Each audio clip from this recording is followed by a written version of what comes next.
Viewers, as you know, our constitution allows for conversions. That is, specifically peaceful and uninduced conversions.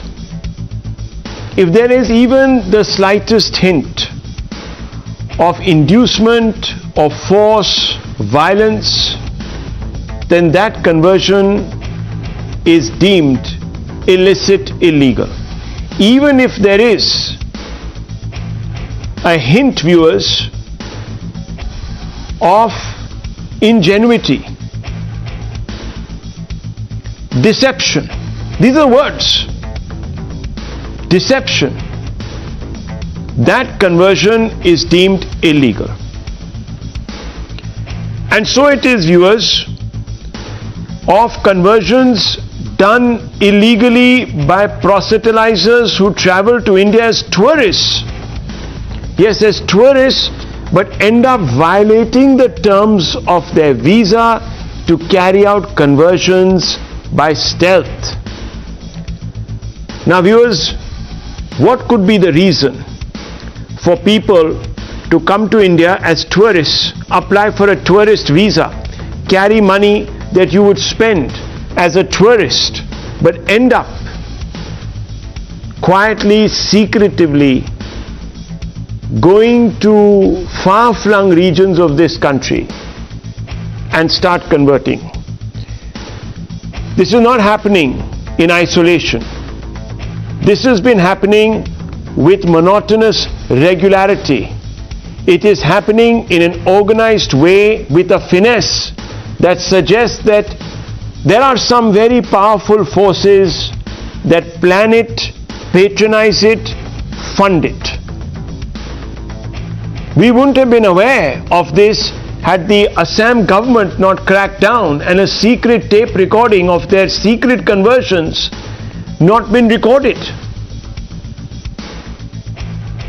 In the past few months, nationals from Bangladesh, Germany and Sweden have been deported after it was found that they were carrying out religious meetings and religious activities while on a tourist visa. Now this, viewers, is a Times Now exclusive story, because your channel has accessed visuals of a religious gathering that was conducted by Swedish nationals in the Naharkatia area of Upper Assam. In the local church, they held a gathering called the Fire Conference. Here, these undercover missionaries posing as tourists made speeches with an overtly religious message, extolling the virtues of their faith, inducing individuals to convert.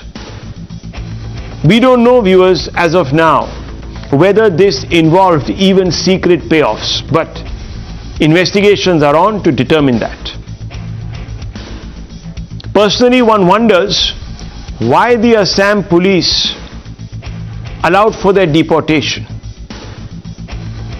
But viewers, all of this happened after the Assam police held these 27 nationals over the past 1 month for the violation, as I told you, of tourist visa norms.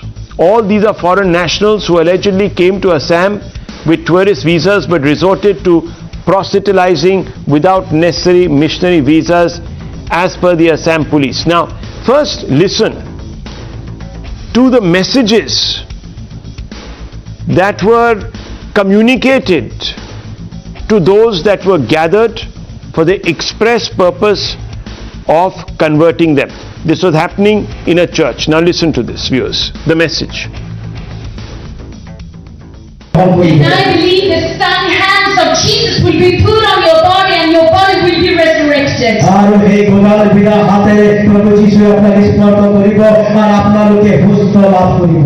other things that will be resurrection is your soul.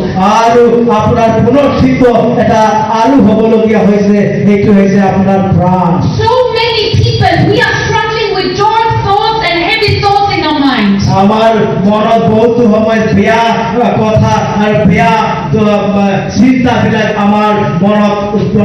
Maybe some of you, you're always thinking negatively.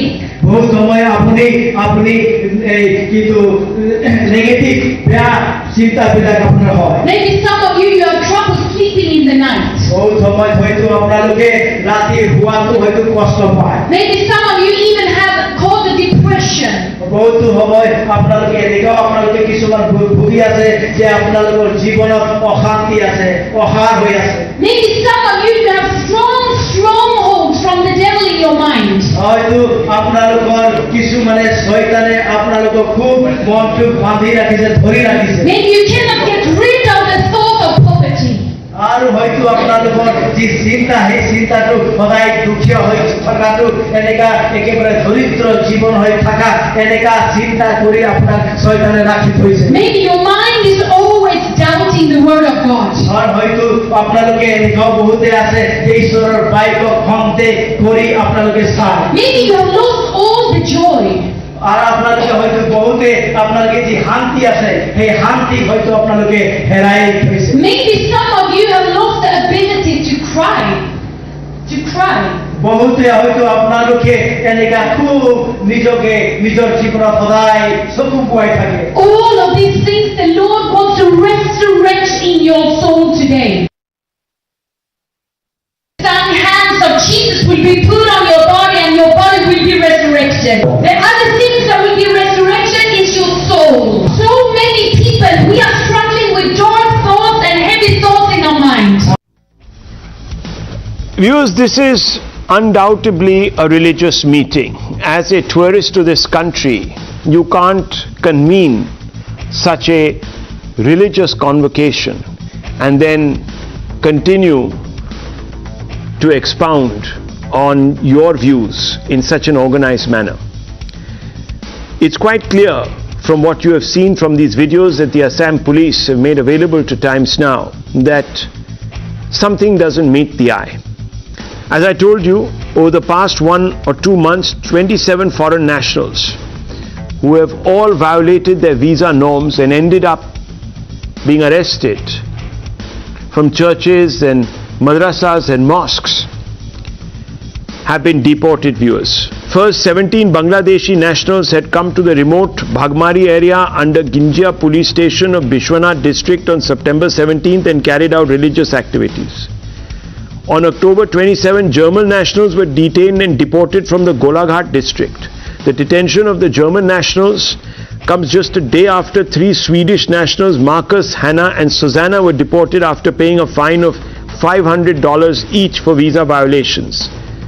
The police is clear. Nobody is above the law and therefore they were prosecuted. Listen in to GP Singh, Special DGP of the state. After the travel restrictions were lifted post-COVID, we were getting information that some foreign nationals are visiting Assam and participating in religious activities irrespective of the religion, and they are arriving and staying here on tourist visa. Subsequent to that, we had alerted all our field formations, and last month we got information that 17 Bangladesh nationals have come and they have taken part in one interior remote Chor area. And we had very strong evidence, photographic as well as video evidence, indicating that they have been participating in religious activities in some of the interior areas of Dibrugarh and Tinsukia. 3 days back, similar information was received from Karbi Anglong that a group of 7 German nationals have arrived and they are participating in religious congregations in various churches, and information was also available that they have also participated in similar activities in Upper Assam tea garden areas of Dibrugarh and Tinsukia. So they were then detained, and FRRO Golaghat, that is the Superintendent of Police of Golaghat, issued a restraining order to them. Subsequently, they were fined again. Sir, the bigger question that has come up in terms of the recent bust that the Assam police has made in terms of tourist violation is, are they linked with any sort of missionary activities? Because these people were participating in religious gatherings which is not allowed as per the tourist visa. The information that we have is that the Swedes had come belonging to a missionary group called Good News is Coming to All, and the German group was associated with the parish called Gosner parish, and they were participating in religious activities, including one healing session that was organized in one of the places. Now viewers, the law is very clear. You can't, as a tourist, do all of this. Necessary missionary visas have to be taken, but if you were to examine the Ministry of Home Affairs, their own documents also add provisos to those travelling on missionary visas, and let me talk you through them. Rule 87 on eligibility: a missionary visa is granted to a foreigner whose sole objective of visiting India is missionary work not involving proselytization. So, not involving proselytization, viewers. Visa shall not be granted to preachers and evangelists who desire to come to India to propaganda campaigns, whether on their own or at the invitation of any organization in India. Now you heard what the DGP said. Good news is coming to all is one group and the other is Josner Parish, the other group. And we are not even talking about the Bangladeshis, viewers. So I want to basically ask some questions, because the Congress and others today have come out and tried to play all this down. These secret conversion tapes that you're seeing have all been played down, and they've instead linked it to RSS Sanghi, as they called it, propaganda. Now listen to this, viewers, as the goalpost is shifted. Listen to this. This is Manjeet Mahanta, APCC Chairman, Media Cell, and Aminul Islam of the AIUDF. कि इसको लेके तो BJP का जो हमारा रवैया है, पहले से हम देखा है, बीजेपी का जो एजेंडा है, तो उनका है हिंदुत्ववाद। ये लोग हिंदुत्ववाद का प्रसार के लिए, पोलराइजेशन के लिए, मतलब हिंदू मुसलमान, हिंदू क्रिश्चियन, इसका बाद में दंगा फसाद करने का कोई इरादा तो नहीं है।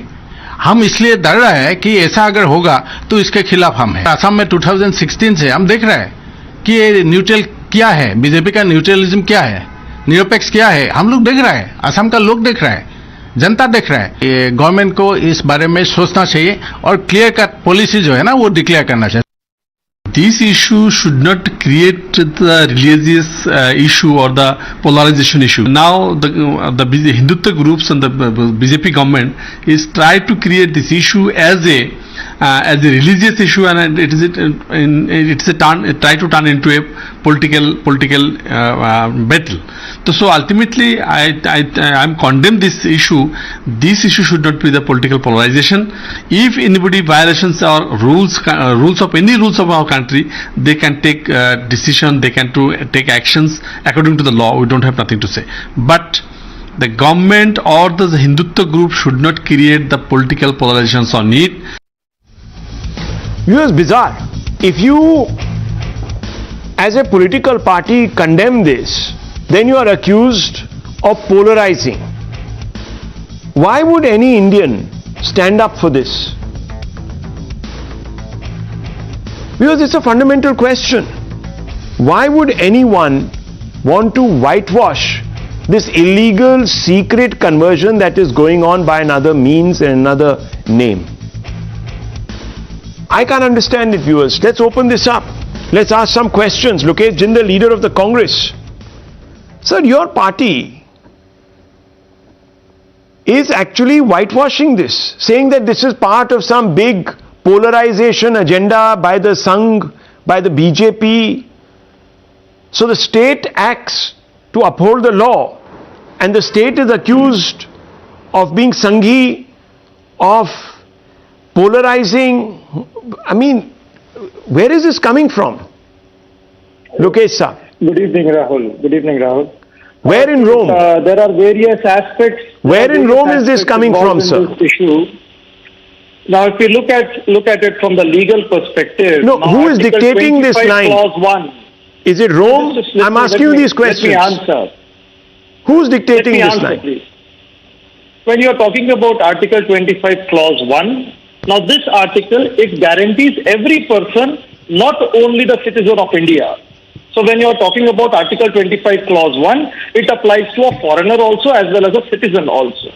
Now secondly, when these three Swedish nationals, they came about propagating Christianity or whatever religious belief.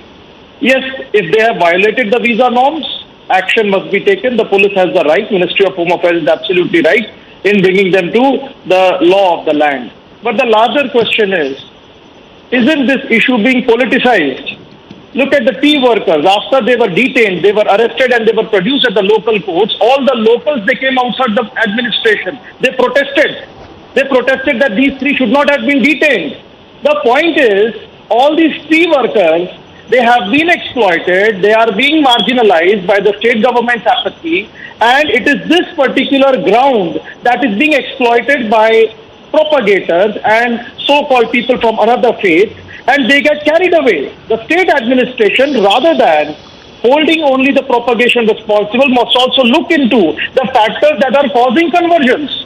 So it is just not now simply viewers, some okay, form of a okay, so religious Lokesh Jindal, the polarization. factors that are causing the conversion, driving Indians into the hands of foreign missionaries who are somehow too embarrassed to convert people to their own faith by proclaiming themselves as missionaries but masquerade as tourists. I mean, this is laughable. But remember viewers, let me get into some hard facts. Lokesh Jindal has a very short memory and it's been proven time and again, viewers. It's the Congress that brought anti-conversion laws first. I think the Congress has forgotten this. So I want to in the ask you 1 minute now, versus Mr. Jindal, state of Mr. Madras. Jindal. Now relax. I never interrupted you. I asked you my question. You didn't allow me to ask my question. You kept interrupting me. Now at least let me set the record straight and remind you of your own history, which you might have forgotten. It was the Congress that first brought anti-conversion laws, and the Supreme Court, in this case, viewers, Reverend Stanislaus versus State of Madhya Pradesh, 1977. And Sai Deepak is nodding his head because he knows the law, viewers. He is the only person here who comes prepared and informed.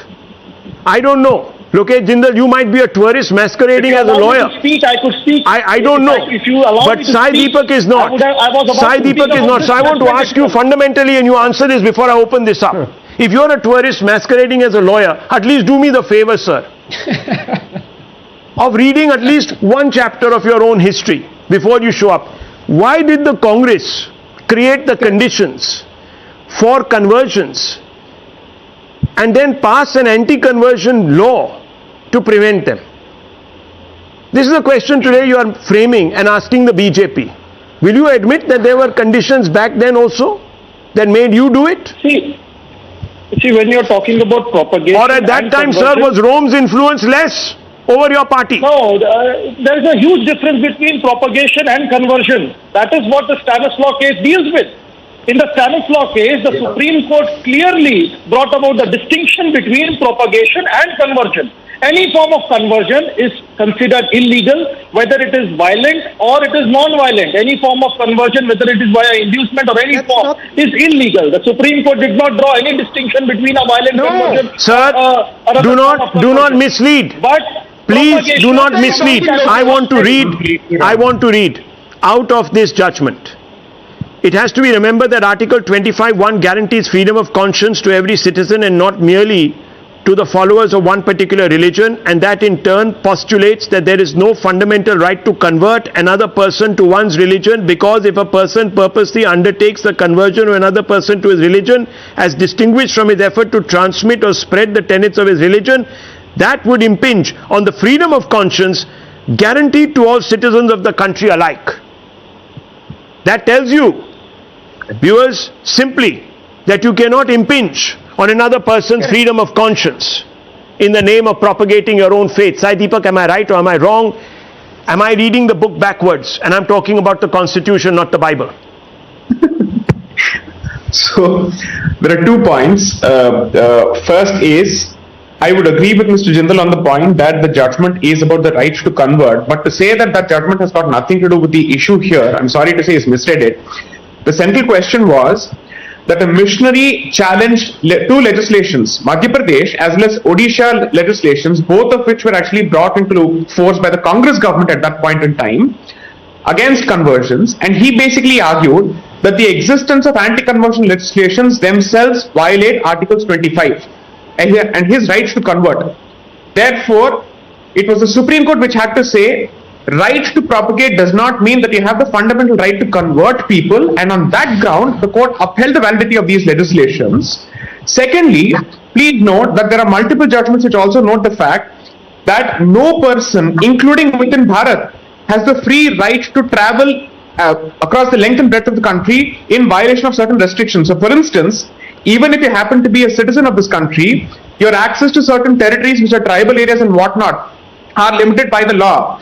The Supreme Court has therefore said that if these kind of restrictions apply with respect to citizens of Bharat, foreigners cannot claim better right than citizens when it comes to ingress and egress. So there are two aspects to this. One, where you can go. Two, what can you come for? And three, how you are not expected to violate what you have come here for on a stated legal document. So here there are three violations. Someone comes, rather two violations at the very least. Someone comes here making a particular statement that he comes here for tourism, violates that particular covenant with the Indian state, chooses to actually convert, and most importantly, he now behaves as if he has the fundamental right to convert because he is apparently a person within the meaning of Article 25. All of this is completely a misreading of the law. And let me also make this point. Why shouldn't this issue be politicized? Let's take the bull by its horns. Religion ultimately has become political thanks to minority appeasement in this particular country. That's been the tradition of the Congress. That's been the legacy of the Congress to this particular country. You have given this by way of virasat to this particular country. Why shouldn't we speak of certain instances where native faith systems are continuously under assault? Why shouldn't we talk of it?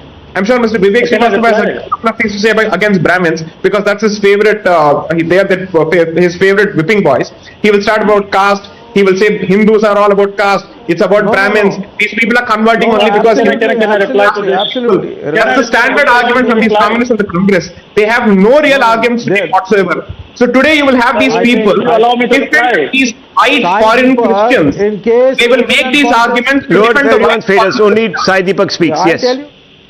Yes. Both these gentlemen are going to make arguments defending white foreign Christians and how they are living by the Indian constitution and that they have the sacrosanct right to convert Indians. That's the argument that's going to be presented. Please wait and watch and see if this does not happen. The caste bogey will be raised by both these gentlemen. Mr. Vivek Srivastava will make this point. Take it from him. Okay. Now I'm not going to fall for the bait of bringing in Vivek Srivastava, who's itching to jump into this debate, or Lokesh Jindal, because Lokesh Jindal is of course exposed himself. I want to, and I'm only speaking metaphorically, so don't take me seriously. Dr. Ranganathan, what do you make of the initial opening remarks of Mr. Lokesh Jindal? And of course, Sai Deepak has put it in a larger legal context. Rahul Ishwar is also there with us. But I want to come to you first. Yes, Dr. Ranganathan.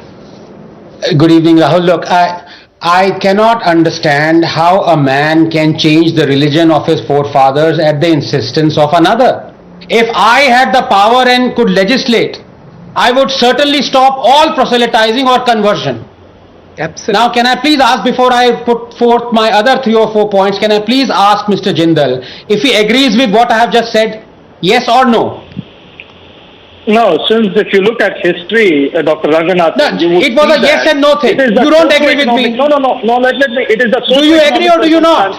That have enabled all forms of conversion. It was never. This is the problem. The sword. A yes and no question is being answered with a thesis. No. Do you agree with me or do you not? Just say yes or no. I'm not agreeing with you. He doesn't agree with you. Okay, Dr. Ranganathan, go to the second part. Mr. Jindal, listen now. Can I continue now? Just fade him out. Change the religious. Like his fledgling career. Now please. Now Rahul, the congressman doesn't agree with me. Let me repeat what I just said. Verbatim. I cannot understand how a man can change the religion of his forefathers at the insistence of another. If I had the power and could legislate, I would certainly stop all proselytizing or conversion. Do you know who said this? Not me. Mahatma Gandhi, 33-100, 61-46. And the congressman disagrees with this. But leave aside the hypocrisy. I want to make very quickly 3 or 4 points. Number one, let us not even go to Mahatma Gandhi. Let us look at what Rabindranath Tagore said. And let's be honest, as Desai has said, we have to be politically incorrect if we have to take the bull by the horns. And this is what, not me again, But Gurudev said, there are only two religions on this earth that are determined to destroy all other religions, and those two religions are Christianity and Islam. This is what Gurudev said. The point I'm making is, I do not agree with Mahatma Gandhi. I am for proselytizing. I am for even conversion. Because I look at it, religion is an idea. And if you put forth that idea, you are within your rights to convert someone else to that idea. For example, I can preach atheism. I can preach some other things.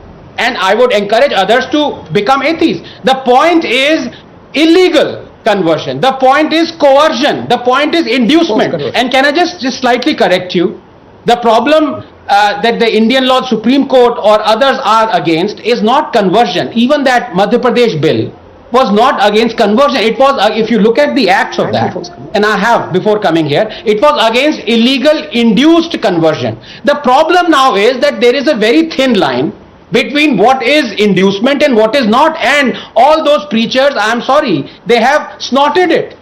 For example, you've seen in Punjab what is happening. Vast swathes, millions of people have been converted. Why? Because they induce this kind of fear in them. And all those curings, sudden curings, miracle cures. You've seen all those horrible videos. You know the result of that? That there are now 8 states in India. India is supposed to be Hindu Rashtra, that are Hindu minorities. In Northeast, 7 states, out of that 5, if I'm not mistaken, are Hindu minority states. Yeah. The issue right now that we have to deal with is that it is not, the problem is not someone belonging to another religion. As long as one loves India, it shouldn't matter. But the issue is, sorry for the pun, the new converts, the newly converted, they are more Catholic than the Pope, and they begin to despise the Indian constitution and Indian laws, and they begin to be servants and servants of the religion that they have now taken up. Philippines has faced that problem. There is a population explosion because they are not using contraceptive methods. Abortion has been made illegal. All those things, homosexuality will be condemned. And finally, let me tell you, just 30 seconds. I was told this this Sunday by a gentleman, I forget his name, I think his name was Ram. Rahul, just 10 seconds. Did you know in the 1960s, you're talking of Hindu Rashtra, Hindu majority. According to the Nehru-Elwin Pact, Hindu sadhus were barred to visit Nagaland. ये Hindu Rashtra में हो रहा था. Viewers, just small point of disagreement with you, Dr. Ranganathan, on the fact that when people convert, the new converts don't find themselves favorably disposed to this land. I think that perhaps that is a generalization too far, but I understand the point that you are trying to make, which is the larger point that you are more, of course, loyal to your own tenets than even the Pope. That's what you're trying to say, and you will perhaps follow them, and that's perhaps natural. But viewers, let's get back to the point. Yes, Mr. Jindal, I'm coming back to you because I want to ask you this question, and I know you are itching to answer me. Yesterday, a gentleman, you said, why are these people converting? Why are they dropping out of the Hindu faith and itching to convert? Because, sir, and tell me, one second, and sir, one second, and sir, look at Jindal, it's simply this, that you have your own colleagues who say that Hindu is a dirty word. Yeah, exactly. So, gandhi hoti hai. In Hindi, he said, and I'll play it out to you. If you are going to tell, if the Congress party, the responsible Congress party that is in every taluka of this country, now begins to stand for this, then viewers, I don't know who is spreading the propaganda, who is polarizing, who is propagating, who is proselytizing, I don't know. But you listen to this. This could be one of those Swedes or Germans saying that you are dirty, because the word Hindu is dirty. Convert to us, cleanse your soul. All that was remained to be said was that. You listen to this. This is the Congress's state chief of Karnataka, no small underling of the party. He might be underling of the Gandhis, but certainly not of the party. Listen to this. Hindu शब्द कहाँ से आ गया है? ये हमारा है? Persian का है? पर्शियन का है? ईरान, इराक, कजाकिस्तान, उज्बेकिस्तान, फिर भारत का उधर का क्या संबंध है? फिर आपका कैसा होगा ये हिंदू? फिर आपको इतने उसको ऊपर बिठा के क्यों आप जा रहे हैं? आपका नहीं है वो शब्द। फिर उसका मीनिंग आपको समझ में आ गया तो आपके अब शर्म आ जाएंगे। हिंदू का जो मीनिंग है वो बहुत गंदी है। If you understand the meaning of the term Hindu, you will be ashamed because the meaning is dirty. Lokesh Jindal, when you have people Rahul, in your party with this mentality, why blame anyone else? Party has already condemned it. But No, who's condemned it? Has he been divested? No, one second. No, one second. No, you stop right there. You stop right there, Lokesh Jindal. Let me come back to you. Do you believe that if you find these words condemnable, this man should still remain in your party? Simple question, Mr. Jindal. First of all, shaming Hindus is okay. Why didn't the state government file an FIR? If it is condemnable, it is Karnataka government which is in power. If it is so much condemnable, why isn't the state government taking action? Mr. Secondly, Jindal, when you're talking about Bansidhar Bhagat, Mr. Jindal, you have already said that the BJP plays politics. So forget the BJP right now. I'm asking about you. You find it condemnable, yes or no? Dilip Ghosh, he questioned the ancestry of Lord Mr. Jindal, what about that? Mr. Jindal, do you find this condemnable, yes or no? Beyond politics, Hindus have become... It is unfortunate. It should not. It is unfortunate. It should not have been said. So will you, yes, Rahul Ishwar, Congress has... I'm going to bring you into counter, Mr. Jindal. I'm only asking you, sir, should a person with this mindset remain a part of the Congress party? It's a simple question, yes or no. Just simple. Forget about the BJP right now. I'm talking about the party, the Congress, its own moral standards. Does this measure up to the moral standards of the Congress? Yes or no? And if it doesn't, why is he still a member? See, first of all, in which context he said this entire context has to be Up context. And the party has to take a stand. He must be given a chance so as to clear it. आपने नुपुर शर्मा से context पूछा था sir? नहीं तो बंसीधर भगत आपने नुपुर शर्मा से context पूछा था? आपने योर ओन नेम से मिस्टर जिंदल से कॉन्टेक्स्ट पूछा था? आप नहीं पूछते. हनुमान को मुसलमान आपने कभी नहीं आपने कभी I am asking you sir, did you ask for the context mister Jindal? I don't want to shout to you sir. No, please answer my question. Rahul Shivshankar, just one submission. Exterminated from BJP. The views of Okay. Vivek Srivastava. Just one submission. I'll bring him to. Let's. Srivastava look more respectful. Yeah, well, I'll bring him in. Don't worry. Vivek Just one Srivastava is a submission. committed Hindu. Rahul I is know. very scared 1 minute. to bring Let me bring in Rahul Ishwar. Quick response to Mr. Jindal. Yes. He is very scared to Yeah, bring him. Rahulji, just two submissions. I love and admire Dr. Anandji more because he beautifully quoted Mahatma Gandhi. And let me quote one more line from Mahatma Gandhi. No propaganda can be allowed which abuses and reviles other religions, for that would be negation of toleration. Mahatma Gandhi, the father of the nation, said. As he rightly said, Mahatma Gandhi wanted an anti-forced conversion law nearly 8 decades ago. But even right now, there are people who go on indirectly supporting conversion in a big way. And let me be very honest. See, I'm a proud Hindu activist. But I was a member of youth wing of Young Men Christian Organization. I have one of the largest Jesus Christ pictures in my house. But this is not about Christianity. This is about churchianity. This is about conversionism. This is about indirect imperialism. By psychologically imposing their faith and deracinating Hindus, de-Hinduizing our community. And we all know it is heavily funded. There are projects like Joshua projects. There are projects which abuses our other religions. So it is a socio-political and cultural imperialism from the West. Can I just conclude? So please remember, such forced conversions are against pluralism, against secularism, against tolerance, against Indian constitution. But our left liberal friends cleverly keep some kind of a subtle silence because they believe if these people are converting Hindus, that much less Hindus are there. That much less Hinduism will be there in India. So this is a dubious mindset of our left liberals. I hope that will be countered and these kind of funded conversionism should be fought. Let me ask. Christianity, mainstream Christianity is against these people. They have been here for the past 2,000 years. But the forced conversion is a serious issue. Let me ask. That's a socio-cultural issue. Mohibur Rahman. One second, Mr. Jindal, I'll have to silence you. There is a colleague of yours also. Give him some time. His name is Mohibur Rahman. He is the APCC, Andhra Pradesh, Assam Pradesh it's, rather, Assam Assam Pradesh Pradesh Congress Congress Committee. Assam Pradesh Congress Committee spokesperson Mohibur Rahman, very learned man. Now, Mr. Mohibur Rahman, Dr. Ranganathan pointed out how Mahatma Gandhi was against conversions, proselytization.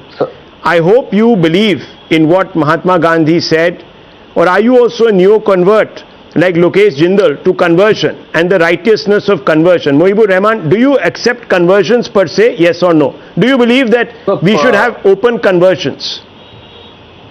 So what we believe as congressmen is our constitution.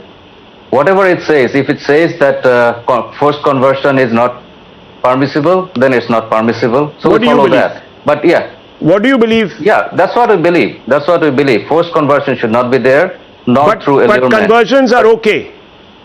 Conversion, yeah, if I want to convert, if I suppose I'm a Muslim today, if I like Hinduism, I can convert to Hindu. So nobody should protest against that. Punishment is so that's my view.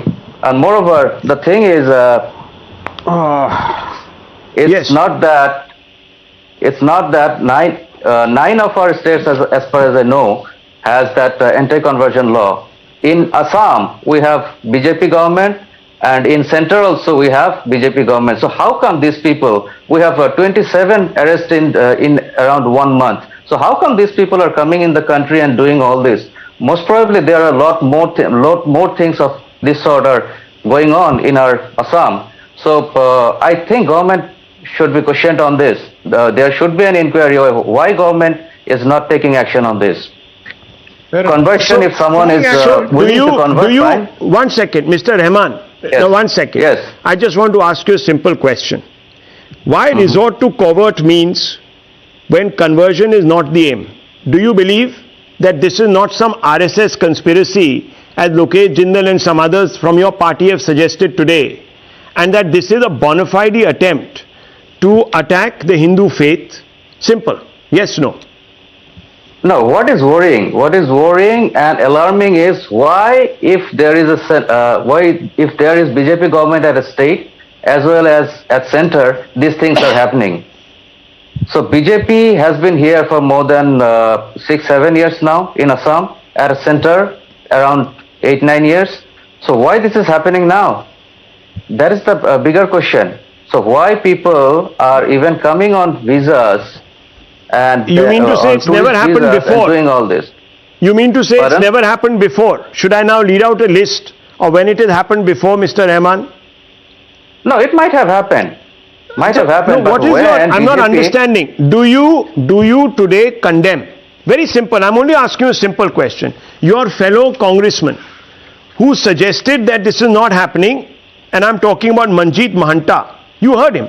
He said this is all RSS Sanghi propaganda. Do you condemn this, first of all? No, he didn't say that it was not happening. Should I play it? Whatever law. Should I play it? Should I play? Yeah, Should I replay the bite? Yeah, I can play. Would you like to listen? What he has said very clearly is the following. That this is part of a propaganda that is being spread to polarize by the BJP. Now hang on, let me just play it out. No, I'm playing it out, Manjeet Mahanta. Listen to this. Listen to this. You listen to it. Listen. Play it out. कि इसको लेके तो BJP का जो हमारा रवैया है, पहले से हम देखा है, बीजेपी का जो एजेंडा है, तो उनका है हिंदुत्ववाद। ये लोग हिंदुत्ववाद का प्रसार के लिए, पोलराइजेशन के लिए, मतलब हिंदू मुसलमान, हिंदू क्रिश्चियन, इसका बाद में दंगा फसाद करने का कोई इरादा तो नहीं है। हम इसलिए डर रहे हैं कि ऐसा अगर होगा तो इसके खिलाफ हम हैं। असम में 2016 से हम देख रहे हैं कि ये न्यूट्रल क्या है, बीजेपी का न्यूट्रलिज्म क्या है, निरपेक्ष क्या है, हम लोग देख रहे हैं, असम का लोग देख रहा है, जनता देख रहा है। ये गवर्नमेंट को इस बारे में सोचना चाहिए और क्लियर कट पॉलिसी जो है ना वो डिक्लेयर करना चाहिए। Because you heard it very clearly. Is this, he asked rhetorically, a possibility? Is this, one second, this crackdown, is this part of a larger plot to spark riots and to spread their Hindutva propaganda? That's his open and shut question. He's asking it. It's a rhetorical question. Everyone has heard it. I'm only asking you, are you once again trying to whitewash this secret conversion by changing the goalposts? It's a very simple question, Mantasa. So the thing is, conversions have been happening in India, but the law strictly says that forceful or eludement Why aren't you conversion answering is the not question allowed. I'm asking you? Your own colleague is saying that this is part of an attempt to spark riots, create disaffection and propagate Hindutva. Do you agree with this, yes or no? No, he didn't say it. He didn't say it. He just questioned it.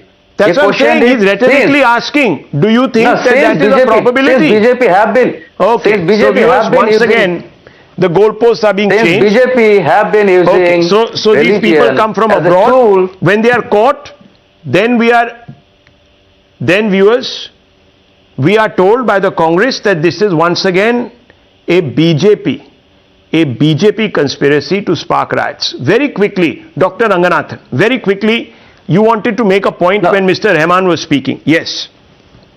No, it's as I said, Rahul, and first of all, I did, let me slightly correct you. I mean, you were right. The point I was trying to make is that when somebody converts or becomes religious, whatever the religion may be, there are demands of that religion. For example, the religion will force you to appreciate the global brotherhood more than the nation. This is what Ambedkar said. I didn't say this. These are words of Ambedkar that in fact you quoted yesterday. So, and those are facts. So, and the people, the places, Naipaul has written 2 amazing books on this, Beyond Belief and Among the Believers. The newly converted are, as I said, more Catholic than the Pope, and they will try and not follow what the Indian laws dictate, and they will go over and above that. Now, the 2 spokesperson, the previous panelist, he said he is not against conversion. But can I ask him, is he against homosexuality? Because the religion says you cannot be a homosexual. Is he against, for example, a whole lot of other things that the women have to wear something over their heads? Is he against the fact that the women will be given only half of the inheritance that the males are? So these are religious diktats. If he is true to his religion, he has to follow that. It is as simple as that. And what slowly is happening, the indigenous cultures of India, the indigenous civilization is being slowly wiped out. That is the issue. The issue is not that people from different religions, they love India. Okay. The issue is they bring in something which is alien to India. Well, viewers, let me tell you. If I want to take off from where Dr. Ranganathan has ended, then I have to draw your attention. If we are talking about an assault, a naked assault on indigenous cultures, then I have to draw your attention to another Times Now exclusive story, and this is going to shock you, viewers. I am going to move on to the next story. Because, viewers, when you see the pictures that I'm going to project, they are a living testament of something unspeakable that happened. Unspeakable. Can you see all these pictures, viewers, of padlocks on doors? Each one of these doors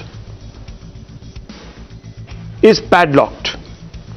And viewers, each one of these doors reveals a truth. And that truth today, viewers, is out. The last time these doors were locked were in 1990. At that time, viewers, no cameras existed to capture what had taken place in the valley in Kashmir. It was a bloodbath, a genocide which led to an exodus. There was a conspiracy of silence. Viewers, these are not visuals from 1990.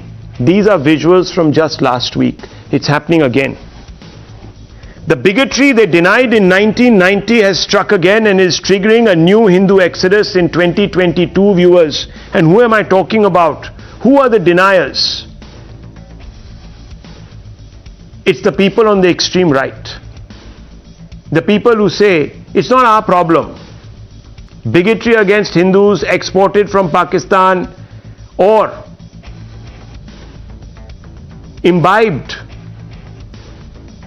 by the youth through rabid ideologies, not our problem. You ask the government. Don't ask us to speak about this. Viewers, just a few days after hate killed Puran Krishan Bhatt, a Kashmiri Hindu in this locality in Kashmir. I'm not giving away this locality as of now, viewers. The residents there in large numbers have locked up and gone. They came there in the little faith they had that people this time would protect them, both the state and the residents. But viewers, once again, they go away betrayed. These are just four. These are just 4 homes. There are several more, viewers. And I want you to watch this ground report. Listening to Ishan, our bureau chief, our reporter there, who went out and did this story. Now, what has happened, what has transpired after killing of this Kashmiri Pandit is that many Kashmiri Pandits who lived in this village and also earned a living staying here and did not even leave when the situation was worse have left the village. Although there are contrary views, the people here in this village who we have spoken with are saying that they used to stay here, they were here all the time. During even in the 90s when the militancy began, not all of them chose to leave. All of them almost stayed back and did not leave Kashmir Valley and this village here in Shopian district. But now, after this killing, fear in this village is very evident. I'll show you the exact houses of these Kashmiri Pandits. Around 10 of these houses are now locked. We have been going around this village and this is one such house just adjacent to Puran Krishan which is locked completely. And this is the time when apple harvesting also takes place and several of them are engaged in apple harvesting, and generally this is the time when they are busy in their orchards bringing down the apples and sending them to different fruit mandis across India. But today there is nobody to take care of these apples. They have been handed over to locals to take care of them. This time around entire families have gone, and this is the temple in this particular village which you can see. We have also found that the temple is also locked. So we spoke to several villagers, Kashmiri Muslims, who say that even the worst in the 90s did not ensured that they also ensured that these Kashmiri Pandits do not leave from this village. But this time around the situation is different, circumstances are different, and that is why this village has fallen silent and many Kashmiri Pandits have left this particular village. Shah Sahab, हमें ये बताइए कि जो अभी यहाँ पे हालात बने उसके बाद कितने कश्मीरी पंडित इस गांव से निकले हैं? कम से कम 13 घर निकला। तो क्या वजह रही उनके यहाँ से निकलने की? बस वजह तो उनको पता होगा, वैसे वो एक पंडित मारा है उसी वजह से गया। जब 90s में हालात यहाँ पे खराब थे तब भी ये लोग यहाँ से नहीं यही नहीं गया। हम तो जिनको खड़ा रहा, कोई भी उलझन आ गया हम सब खड़ा रहा, मुसलमान हम जब वो बिहल वाले सब हम खड़ा रहा। तो क्या लगता है आपको क्या हुआ इस बार की सब लोगों को जाना पड़ा? डर है? हाँ, डर लग गया कि हमें मार देंगे, कोई ऊर्जा हो जाएंगे ज्यादा। अभी तो एक ही मार गया, हो सकता है हमें सारे को भी मार दे। Now viewers, one would have thought that lessons would have been learnt and the space for Islamist terror would almost be non-existent, it would be condemned. But when questions are asked of people who consider themselves the stakeholders of Kashmir, of Kashmiriyat, they absolve themselves of the responsibility. Listen to Abdullah, senior Abdullah. Who am I to appeal? It's not my job. It is for Government of India's job. It is for Prime Minister's job. Not Farooq Abdullah. It is for Prime Minister. Not Farooq Abdullah. Viewers, the ecosystem will tell you day after day that there is something called Islamophobia. They say Islamophobia struck in Leicester. There is Islamophobia even in Bangladesh, in Baramulla, in Shopian. But viewers, they will bury Hindu phobia even if it stares back at them in the shape of a padlock which represents everything that they have been denying. Obviously, saving Hindus is clearly not their problem. I want to open this up. I want to first bring in Ashok Pandit, who's a director and a Kashmiri refugee. Dr. Ranganathan stays with us, and Vivek Srivastava, I think he's taken a break. But Majid Hydari is here with us. I want to first very quickly, Mr. Ashok Pandit, you know, day after day we are told that Burhan Wani, a Hizbul terrorist, is a son of the soil. Make efforts to save them. Mehbooba Mufti said this. I don't hear Mehbooba Mufti coming out and saying that all efforts must be made. Take our security, give it to the likes of Mr. Bhatt. Give it to the other Kashmiri Hindus. Give it to Ashok Pandit and ask him to return. I will give my own security. Why? Rahul, good evening. I think it's more than asking from them, because we have never expected, these kind of lines from them. Last 32 years, this is what we have seen, and this is what we have experienced. We are used to seeing these locks outside the door. This is the door, the lock which we saw in 1990 also. Since the last 32 years, all the doors of gates of the Kashmiri Pandit houses are closed or locked the way it has been locked now. And these are the people responsible for the genocide. Whether it's Farooq Abdullah, Mufti Parivar or Hurriyat, these are the people responsible for these locks on the gates. And what is common, Rahul, is, which you should try and understand, is that these people who were there didn't leave Kashmir, and they were there for 32 years, having total trust in their neighbors and the people around. Those people couldn't save this Kashmiri Pandit. They couldn't save Puran Bhatt. They couldn't save Kashmiri Pandits earlier than this in the last 6 months. The reality, Rahul, is that the day a terrorist wants to kill a Kashmiri Pandit, nobody can stop him from killing a Kashmiri Pandit.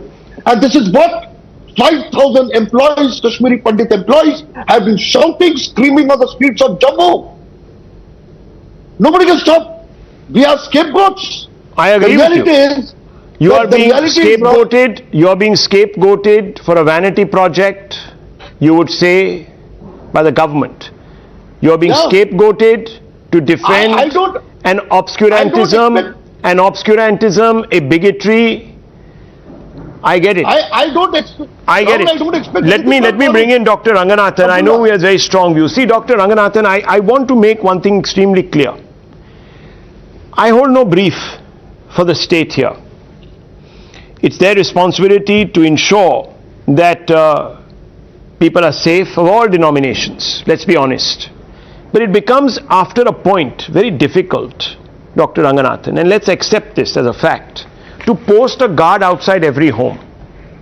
Someone from within a community must speak up and tell those people who are bigoted, it's not right. We will make you pay. If Hindus can do it, they can call out bigoted Hindus. Why don't I see this from the Majid Haidaris? Why aren't they going out there, lighting candles, going to these homes, sitting inside these homes? As I'm saying, become human shields if necessary, but send out that message. But what do we get? We get people saying that Afzal Guru did not deserve the gallows, that he was judicially executed. Dr. Ranganathan, where is this coming from? Rahul, very simply, they are not doing this because their dreams have been realized. And the dreams of Mr. Ashok Pandit and Sushil Pandit and you and 7 lakh Kashmiri Pandits, their dreams have been padlocked. Nothing signifies or is a metaphor for the tragedy that is India than those padlocks, Rahul. We seem to have reached an inflection point. The terrorists are targeting Hindus settled in Kashmir, but not the Hindus visiting Kashmir.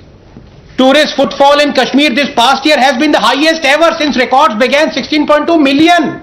Business is booming, registers are ringing, tourists are safe. They want the Hindus to flee, but then return later as tourists. As Sushil Pandit, himself ethnically cleansed from Kashmir, said just 2 days ago, tourism is funding jihad. The Hindus are funding their own demise. Kaun samjhaye inko? How on earth can center watch this unfold without doing something about it? What kind of a country is this? that one can settle 40,000 Rohingyas in Jammu and Kashmir, but not 7 lakh Kashmiri Hindus, the land's original inhabitants, Rahul? There is no way of saying it. No other way. We live in a nation of broken mirrors, where you possess neither a shadow nor a reflection if you're a Kashmiri Hindu. You don't exist after you die. We live in a nation that waits for death to rid us of our remembrances.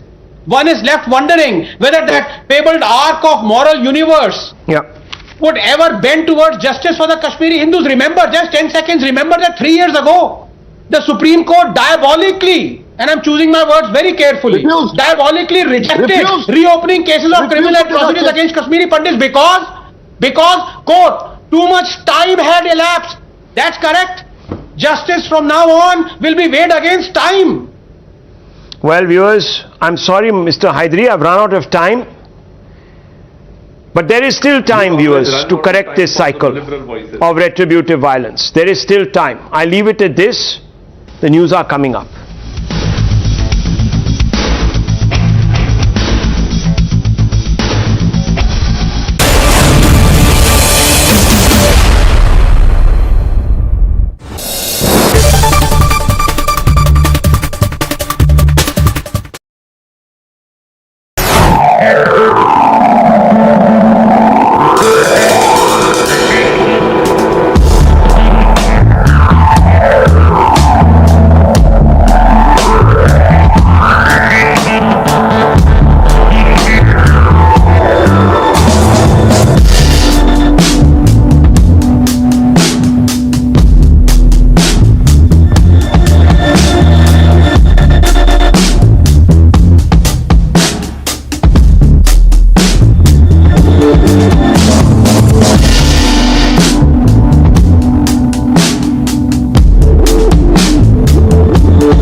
On the show tonight, viewers.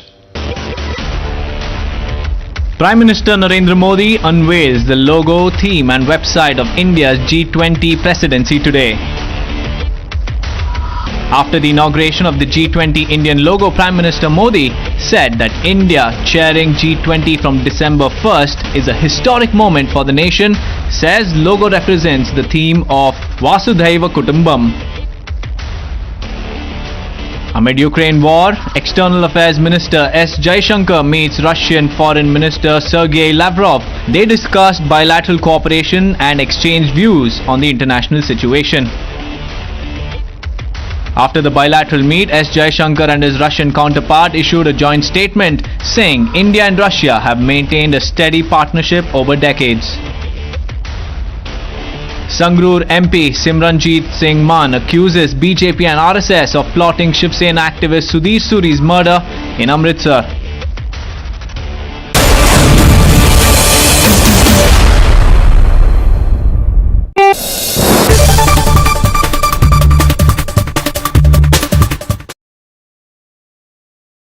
The most pressing issues, the most informed minds, free and fair exchange. Converse India with Rahul Shivshankar. आपको सब film star ही चाहिए मथुरा में। नहीं हेमा मालिनी कन्हैया जी ने भक्त चाहिए जी राधे राधे। कल राखी सावंत का he will also become.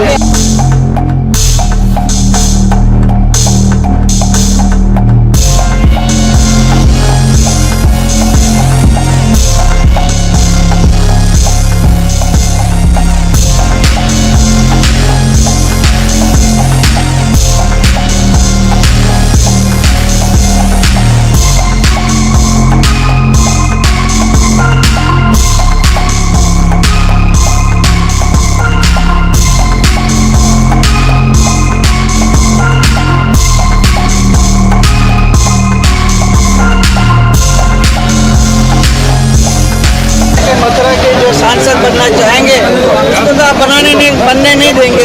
आप दिमाग में सबको ऐसा डाल के रखेंगे फिल्म स्टार ही बनेगा। आपको सब फिल्म स्टार ही चाहिए मथुरा में। नहीं हेमा मालिनी कन्हैया जी ने भक्त चाहिए जी राधे राधे। कल राखी सावंत का he will also become.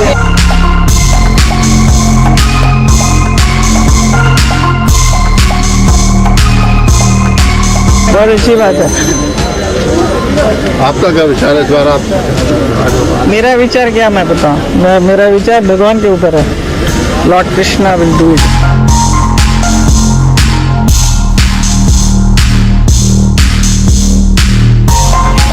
मैं तो देश की सेवा के लिए ही पैदा हुई हूँ और मैं देश की सेवा करना चाहती हूँ और क्यों नहीं हमारे मोदी साहब हमारे प्रधानमंत्री जी चाय बनाते बनाते प्रधानमंत्री जी पीएम बन सकते हैं तो मैं बॉलीवुड में काम करते करते सीएम क्यों नहीं बन सकती हूँ? डेफिनेटली मैं बनूंगी। आप सबका आशीर्वाद चाहिए।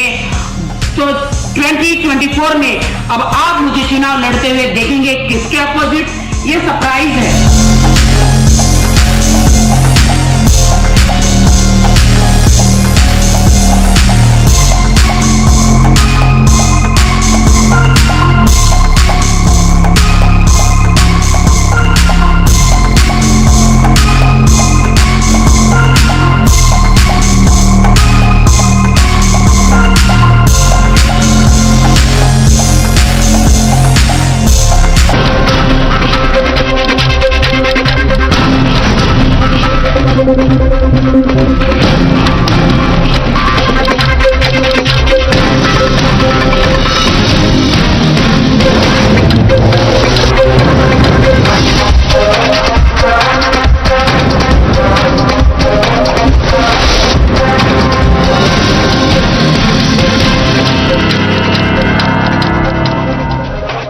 Good evening, ladies and gentlemen. With an eye on the 2024 polls, Rahul Gandhi is spearheading Congress's flagship Bharat Jodo Yatra. While the grand old party claims it is a big success, the problem is it is leaving a trail of controversy in its tracks. Not only did it fail to resurrect the Congress's poll prospects in the recently concluded by-polls, the Netas are busy resorting to an anti-Hindu tirade at a time when Mr. Rahul Gandhi is saying that they do not want to spread hate. Let me decode the controversies that have engulfed the Bharat Jodo Yatra. On the 10th of September, Rahul Gandhi met Tamil Nadu's hate pastor Ponnaiya, who insulted Hindu gods. On September 26th, he was pictured with a cow killer, Rajil Makuti. Remember, in 2017, Rajil Makuti was suspended from the party for slaughtering a calf in the open street while protesting against the beef ban. On November 6th, the Congress party was decimated in Munugode in Telangana and even failed to save its deposit. Yesterday, his confidant, the working president of Karnataka, Satish Jarkiholi, termed the word Hindu as dirty. It has got a dirty meaning is what he said, and questioned the existence of the Hindu way of life, saying Hindu is a word from Persia. If this was not enough, the Bengaluru court has ordered the temporary blocking of the Congress's Twitter handle on Bharat Jodo after a music firm filed a copyright case against the Congress party. On the other hand, Brand Modi is powering the saffron surge. The BJP won 4 out of the 7 seats in 6 states in the assembly by polls. The Congress, on the other hand, failed to win even a single seat. They landed a big zero with Munugode, the only seat where it had some possibility. The Congress lost its deposits, and the BJP grew from about a vote share of about 12,000 odd votes to 86,000, and even then became the second party, 10,000 something behind the TRS. Despite the fact that Bharat Jodo has been going on for the past 2 months and it had just gone past Telangana. So Mr. Rahul Gandhi, who's busy hopping temples and gurudwaras, is still silent on the anti-Hindu rants of his own leaders. He claims to be a Janeudhari but has emboldened bigots by staying silent on insults to Hindus. The anti-Hindu statements come at a time when the Modi Sarkar has launched multiple initiatives to revive symbols of our civilization. From Kashi Vishwanath corridor to the Kedarnath temple restoration to revamping Somnath temple to the construction of the Bhavya Ram Mandir and the corridor also at Mahakal. The Sarkar is on a mission to renovate symbols of Hindu Astha and the spiritual centers in India. But Rahul Gandhi's silence has given ammunition to the BJP to target Mr. Gandhi. They say while Rahul is marching to unite India, the Congress party is in dire straits. Listen in to Union Minister Anurag Singh Thakur.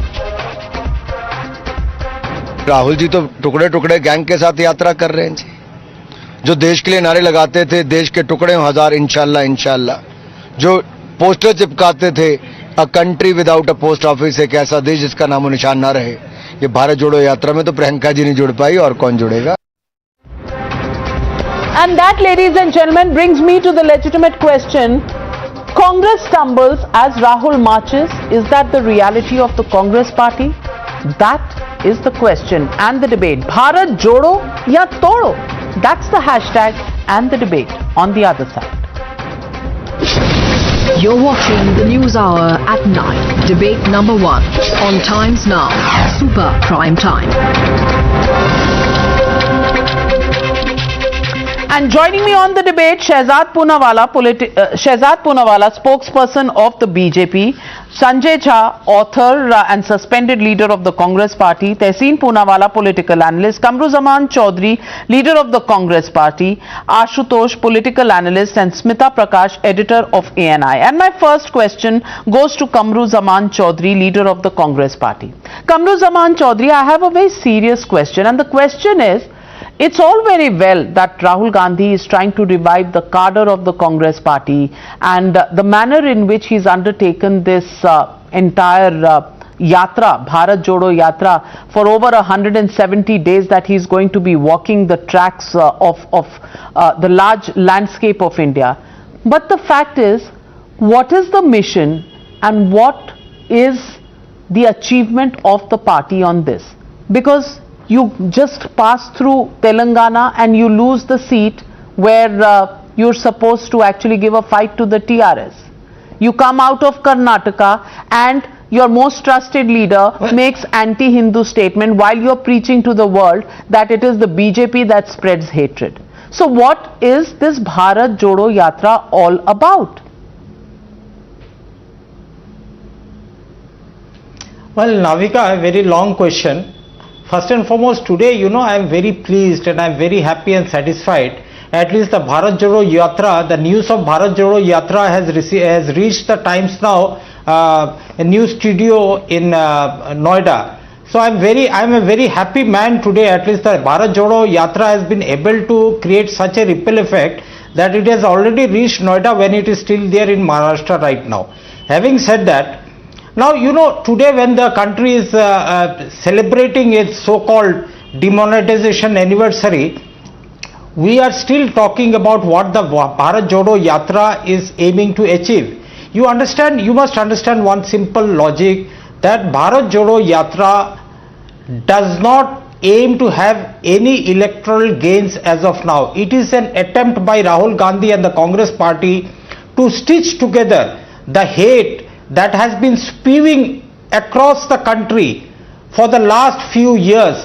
We have been trying to join together that hate with love. That is the mission of Rahul Gandhi. We are least bothered about what results electorally we are going to get. But then yes, of course, we have fought for the independence of the country and we will try and defend the constitution of the country till the last breath that we have. That is the Congress party for you. We are not here to gain electorally, not to say that okay fine, this MLA has, we have lost this MLA seat, let us buy out that MLA. We are not into that. Congress party's ideology is very clear.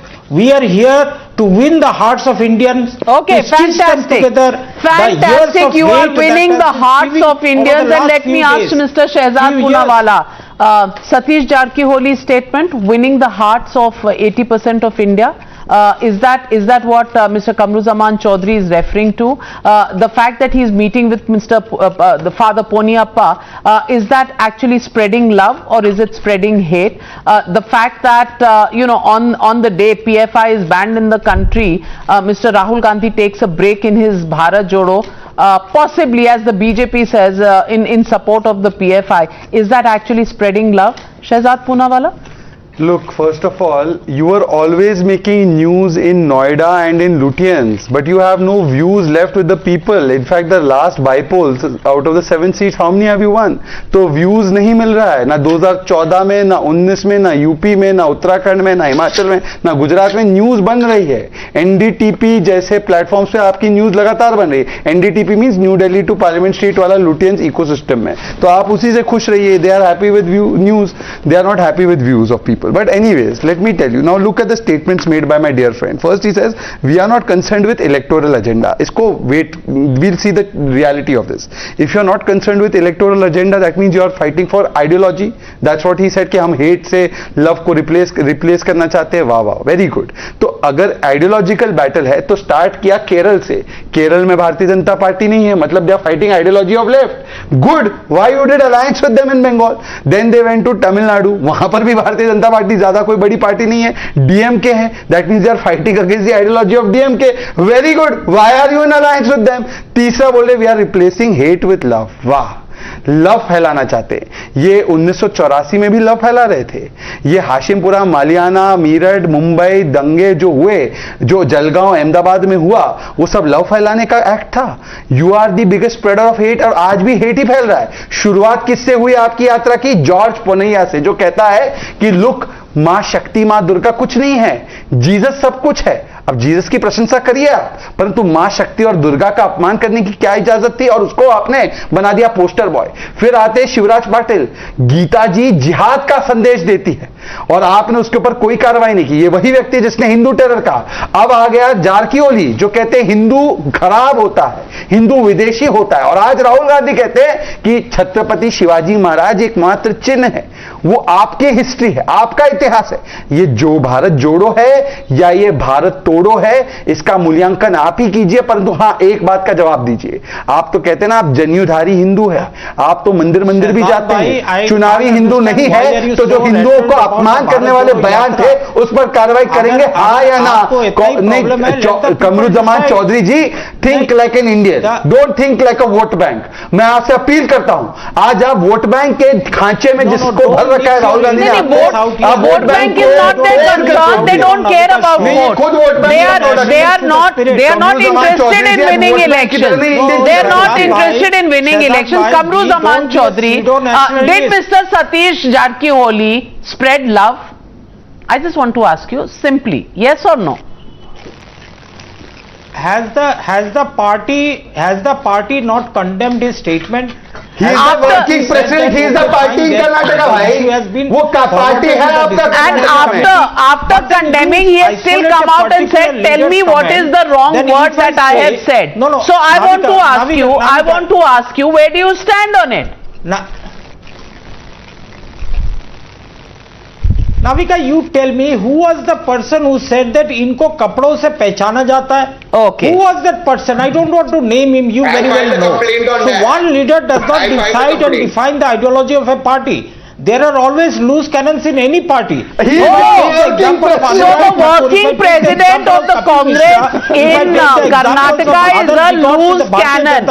I haven't said it. Congress leader Kamru Zaman Chaudhary has said it, and he has fought an election on Congress ticket. And since Smita Prakash on this panel, Smita Prakash is the only person who comes from Karnataka, so I will be partial to her and I will go straight to her.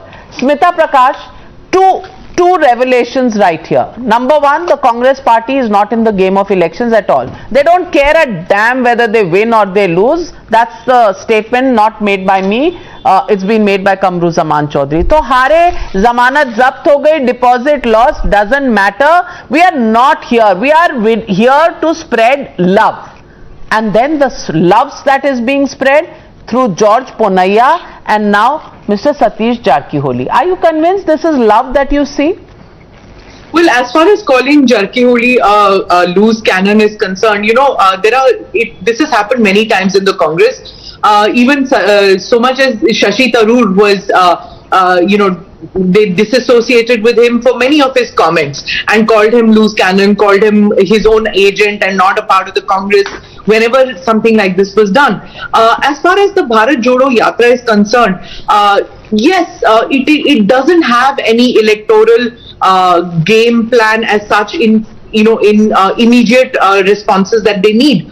What they are planning, I think, is more in 2024 in mind. And Rahul Gandhi is just not concerned about the elections which are taking place right now. He's not concerned about he's not even concerned about the party for that matter. If you remember, when all this fracas was going on about the Congress presidential election, he was nowhere on the scene. He wasn't on the scene when Rajasthan was burning up and there was this warfare going on between Pilot and Gehlot. Even then he was not concerned. So he's not looking at anything other than Bharat Jodo and getting that experience, rejuvenating the cadres. So in that respect, yes, with a long-term perspective, rejuvenating the cadres is one of it. But and they're also the media scene, when they are turning around and saying that you've made it to Times Now debate, mind you, it is a very loaded statement, Navika, because every day one stunning photograph is being released of Rahul Gandhi with a mashal, dancing with the tribals, teaching karate to children, doing push-ups. So with the media perspective, I think they are doing a phenomenally good job because they are making it to the newspapers. So I think as far as the media is concerned, they are doing a good job in getting their leader on the front pages of newspapers and on the television screen. That being said, I think Rahul Gandhi is also re-platforming himself and trying something new. And in that, I appreciate that at least he's not running off for his holidays. He's doing something, and the Congress, which everybody had written off that it is atrophied and nothing is happening and rigor mortis has set in, the party seems to be giving a message to the other opposition parties that from Kanyakumari to Kashmir, we are the only party which has a national presence other than the BJP. So if 2024 opposition is to be seen and united opposition is to be seen, then Rahul Gandhi is going to be the leader because he is the only one who is undertaking this kind of a Bharat Yatra. Okay. This is the message the Congress seems to be giving out to other opposition parties. But then who is standing with the Congress party? Did you see the DMK with the Congress party in Tamil Nadu? Did you actually see the NCP and the Shiv Sena as it entered Maharashtra today? Sanjay Jha, you're from Mumbai. Can you see any of those people coming in? तो जोड़ किसको रहे हो? Number one, Hindus को आप एक तरफ, you are hurting them, so you are not spreading the love that you came out to spread. On the other side, your alliance partners are not there. And since you have started, there are people who have left the party. Talk of 8 MLAs leaving in Goa, and the one seat where you had some sweepstakes, you've lost your deposit. तो भैया जोड़ किसको रहे हो और प्यार किसको दे रहे हो? Navika, I'll keep my answer brief because I even will have to leave by 9:30. So a quick response to, I think, very relevant questions. Number one, I do believe that while this is a very grand initiative and I think it's good in the light of the state of the country today, look at what the Supreme Court had to call, how they had to call out the government of Mr. Modi on hate speech. I mean, the language used by the Supreme Court is unprecedented and tells you of the kind of crisis that we face in terms of social cohesion. The Supreme Court said, is this the India we want? Is this the 20th century India that we should be really talking about? And it was clearly sending out a message to the government that you have polarized this country and created hate. So I think the Bharat Jodo Yatra, in terms of his mission, his objectives, and his larger grand call, I think is an absolutely wonderful program, and I wish it the best of luck. Where I disagree with Mr. Chaudhary is to say that it should not have an electoral collateral benefit. I believe in politics, everything you do has to have some kind of an output for you or a result for you that results in voter mobilization, at least in the long term for sure. So I do believe that perhaps where the state elections are concerned, we'll have to wait and see what the Congress does in Himachal and Gujarat. But it must recognize and be public about it that this is not just one spectacle to try and connect with the people, which is something that the Congress should have done earlier, but better late than never. But to not kind of factor in the electoral calculus is not being wise. I've said it before on your program, Navika, I'll say it again, that if the Congress does not do well in Gujarat or cedes space to AAP or does not do well in Himachal, that will deflate a lot of the good hard work being done today. I have been critical of Rahul for some of the things he's done as a leader, but taking this long walk, I know how tough this is, but for him to be out there and doing it for 6 months, I think this is coming from a deeper moral, and I would say a conscience to say, listen, we need to do something for this great country. And like it or not, I do agree with Shehzad that BJP is winning. It continues to be the front runner. It is in a pole position. But I do not believe, and I'm saying so as an ideological believer in a progressive, tolerant and secular India, that you can win the elections, but that does not mean, in my opinion, that that is necessarily good for the country. Which is why I believe that the Congress needs to fight an election and stop the BJP, because as far as the Aam Janata is concerned, they will begin to lose confidence in the Congress to say, listen, you got great ideas, then why aren't people voting for you? And the BJP just gets a cakewalk because it keeps winning elections. So even all its terrible disasters get a legitimacy, and that is something that the Congress needs to be very aware of. Well, Tehseen Poonawalla, would you want to respond to that? And that's Sanjay Jha agreeing with Shehzad more than he is agreeing with Kamru Zaman Chaudhary, and that should worry you. No, it doesn't. Sanjay is a friend. He's a very articulate person. And you must always hear what your friends say very, very seriously. That's why I listen to you very seriously. I listen to Smita ji very seriously. So as I begin, let me pay my humble tributes to our fellow citizens who lost their lives because of the biggest disaster in this country called demonetization, where the most honorable Prime Minister on 8th November at 8 p.m. promised in 15 days the economy to revive. In fact, for the first time, 45 years, the economy is contracted and nobody's taken accountability for fellow citizens who lost their life. But the RSS that had opposed Bharat Jodo of Mahatma Gandhi, today the BJP is opposing Bharat Jodo of BJP, of Congress. Why? Why does the BJP does not want Bharat to be Jodo? Because in my case, Supreme Court has come down heavily on the hate speech by the BJP. Therefore, I call the BJP the Bharat Jalao party, and we must all think like Indians. I agree, we must think like Indians. So was the Honorable Prime Minister thinking like an Indian when he says, and I quote him on 27 February 2014, traders take more risk than army men traders? Is this the reason why his friends who are traders, he's protecting them when the Morbi bridge fell down and he's not arrested the owner of the company that built the Morbi bridge?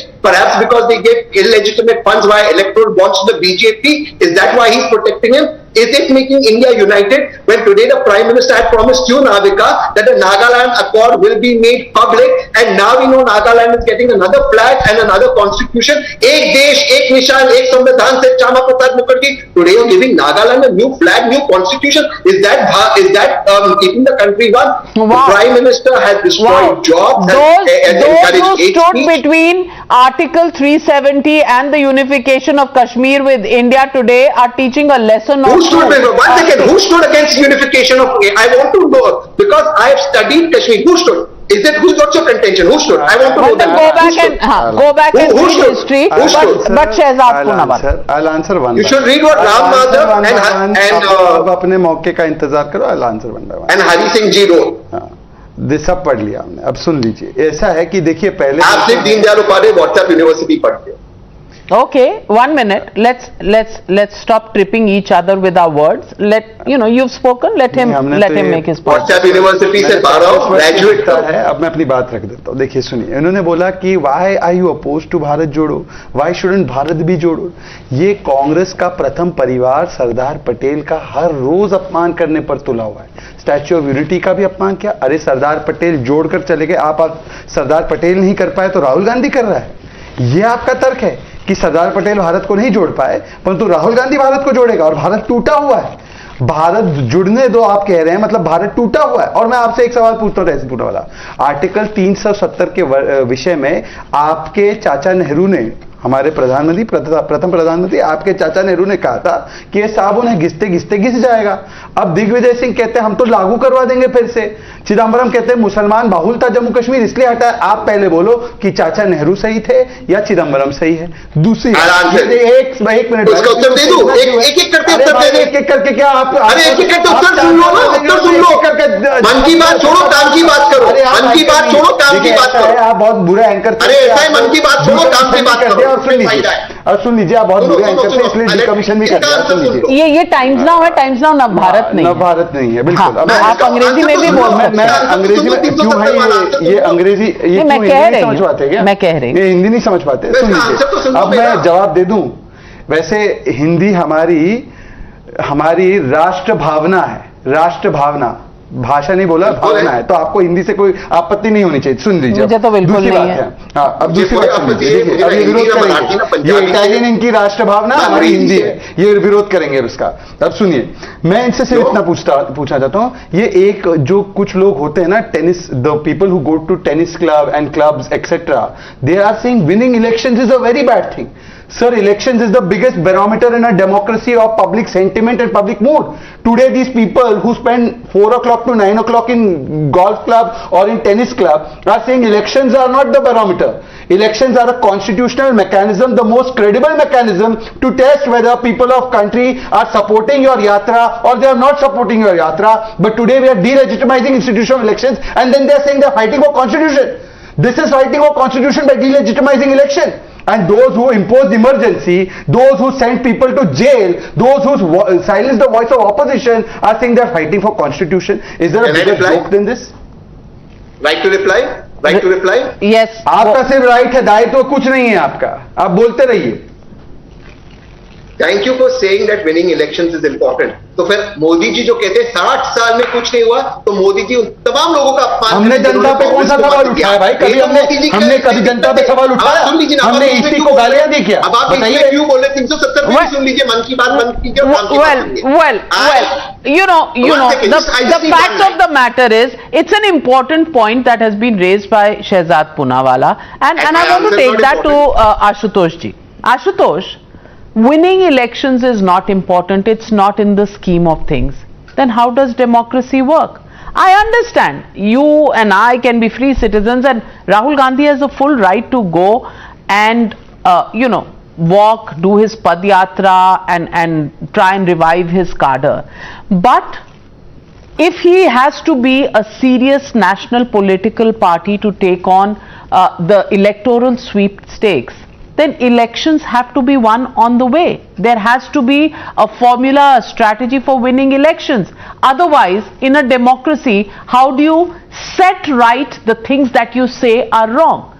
So I'm asking you, Ashutosh, is Congress now not a political party? Is it an NGO? And number two, if they are doing well in the media, that's because the new president, Mr. Kharge, is nowhere to be seen. The entire focus of the political party is on Mr. Rahul Gandhi and the Bharat Jodo. Then what is this farce of the election of the Congress president? See, Navika, if there is a political party, it has to contest election, it has to win elections. But winning election is not everything. Winning election does not legitimize anything and does not give credibility to everything. That way, there are many criminals in the country who keep winning elections, not one but many elections. So should that be justified? No, writing op-ed in Satya Hindi is okay. important. Let's not writing op-ed in Satya Hindi is more credible in elections. I am withdrawing. No, I've said. If you keep commenting on that, writing op-ed in Satya Hindi is more credible. Allow him to complete his point, Shehzad. Allow him to complete his point. Okay, allow him to complete his point and then you can respond. Here on your shows if this fellow speaks like this. Well, let's not call each other names. Ashutosh, I'm not calling each other. Ashutosh, you make your point. Nobody will interrupt you. You make your point. Ask him to shut up. Ask him to shut up and behave. I'm giving you the floor. You make your point, Ashutosh ji. Will you ensure that he will not speak? Yes, okay. Please mute the studio. Ashutosh is speaking. After he's spoken, there will be a right to reply by everybody else. So, what I'm saying is, that way many people had won election in this country. 1984, Tikharat happened. Congress got 400 seats. Should it be legitimized? 2002, Modi won with thumping majority. Should it be legitimized? No. So winning election is important in a democracy and for every political party. But how they want to go through the elections, how want to chase their dreams, that's a different thing altogether. If Rahul Gandhi and his Bharat Jodo Yatra has not been important enough, I can understand nobody would have been discussing this. You would not, yours is a national channel, you are debating on this issue, you are creating headlines on a daily basis. That means something is important and that's why you are discussing it. Now, whether Rahul Gandhi wins election or not winning election, that's a different thing altogether. But let's not forget, in this country, the Congress party has ruled for 55 years. That does not mean in these 55 years, they have done everything spectacular. And everything is just so Ashutosh, I want to come in and I want to ask you the question. You say we are discussing this and therefore Bharat Jodo is important. I want to tell you the contrary, that we are discussing Bharat Jodo because just after Rahul Gandhi goes out of Telangana, he loses the one Telangana seat. His party loses it, Zamanat Zapt. The reason we are discussing Bharat Jodo is the minute he leaves Karnataka, Satish Jarkioli comes out and spreads the love that he is spreading by saying that Hindu is a bad word. Now tell me, is this legitimate? No, it cannot be legitimate. Then? I'm discussing it that. So don't try to legitimize the discussion on Bharat Jodo by giving your own interpretation, QED, point proved. You wanted to respond, Shehzad Poonawalla, please respond. You know, there are some people who have conditional commitment to constitution. So if my party or the party I support covertly or overtly, they win an election, then that election has a big message for the country. Then that election means that Modi ji is over. Delhi mein chunav jeete, Modi ji over. Punjab mein chunav jeete, Modi ji over. Modi ji should take lesson. But agar Uttar Pradesh mein chunav hare, election winning is not everything. Then the op-ed on Satya Hindi and New York Times is everything. वाह भाई वाह, मतलब चयनात्मक तरीके से जनता के विवेक पे सवाल उठाना है, वो कुछ लोग सीखे तो ऐसे लोगों से सीखे। और ऐसा सहिष्णुता का परिचय है कि जनता की आवाज चुनाव के माध्यम से नहीं सुनना, हाँ, पर उनकी आवाज में हम अगर एक शब्द भी बोल दे तो शट अप कहते हैं।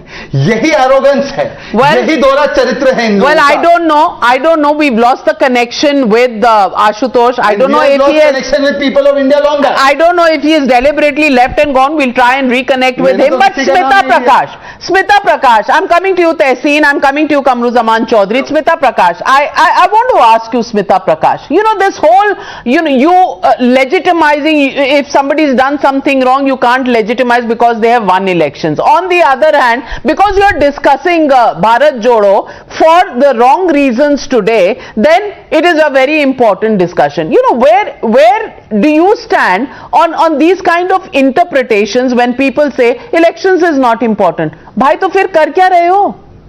Exactly. Now the thing is, Navika, winning what Ashutosh said is winning election does not legitimize everything. Agreed. It doesn't legitimize everything. But sorry, politically it legitimizes a politician and a political party. Elections is the only way that politics of a politician, politics of a political party is legitimized. ये तो civics lesson में पढ़ाया जाता है.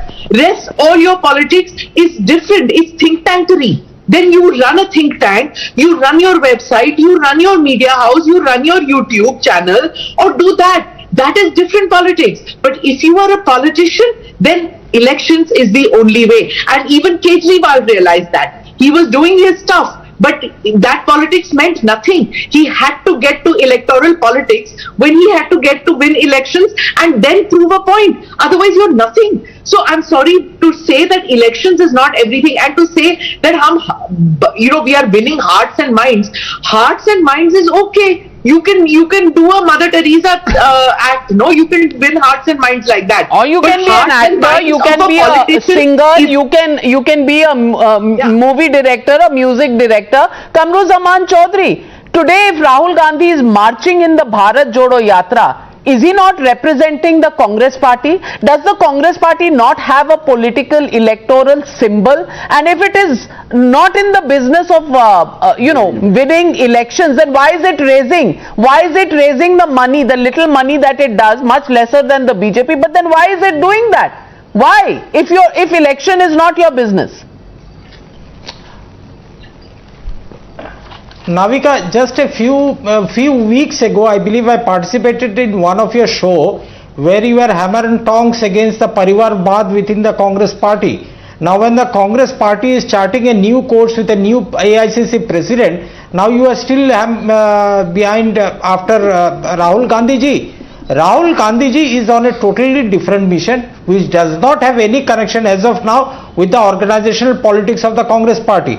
Congress party is in the hands of the Kharge. Then why are so many political leaders and office bearers of the AICC walking with him? Why are they not why are they not present with Mr. Mallikarjun Kharge making a strategy for the Congress party? Navika, may I suggest a very simple request to you? Navika, the great anchor that you are and a journalist you are, may I just suggest, I will sponsor your entire trip. Can you please walk with Rahul Gandhi ji? You can ask that same question to him.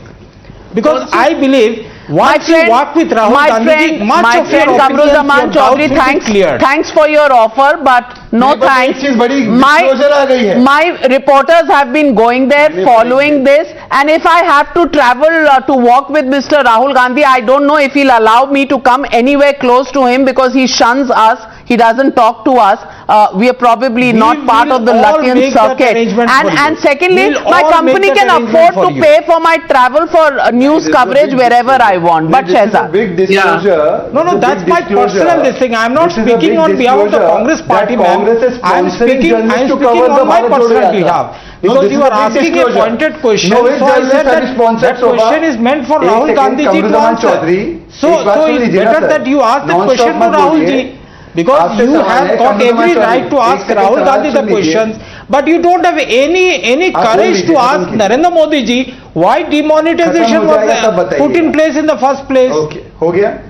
अब मैं सवाल पूछ रहा हूँ. You have made a disclosure. Sir Shehzad भाई सब तो आपका है. आप हमको खत्म कर दो या आपको हम खत्म कर दे. That is not the story.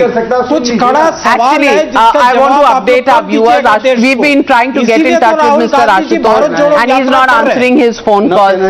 Now can I make my point? I won't leave the show and run away because hard facts don't hurt me. Hard facts hurt certain people who are saying their name is Satyam. Anyways, मेरा केवल इतना कहना, आज आपने बड़ा disclosure किया कि sponsored journalist को आप ले जा रहे हैं राहुल गांधी, मैं नहीं हूँ स्पॉन्सर्ड जर्नलिस्ट, मेरी कंपनी मेरे ट्रैवल के लिए पे कर सकती है। देख रहे हैं जो वहां पे हैं उनके साथ, वो बता दे अब किसने कितना स्पॉन्सर किया है, बट मैं नहीं मानता कोई स्पॉन्सर नहीं है। पर now sir please let me complete, I beg of you sir. Now second point, look मैं स्पॉन्सर कर रहा हूं, मैं नाविका जी के लिए out of my own personal pocket. Kamruzaman Chaudhary, as I said, thank you very much. Thank you very much.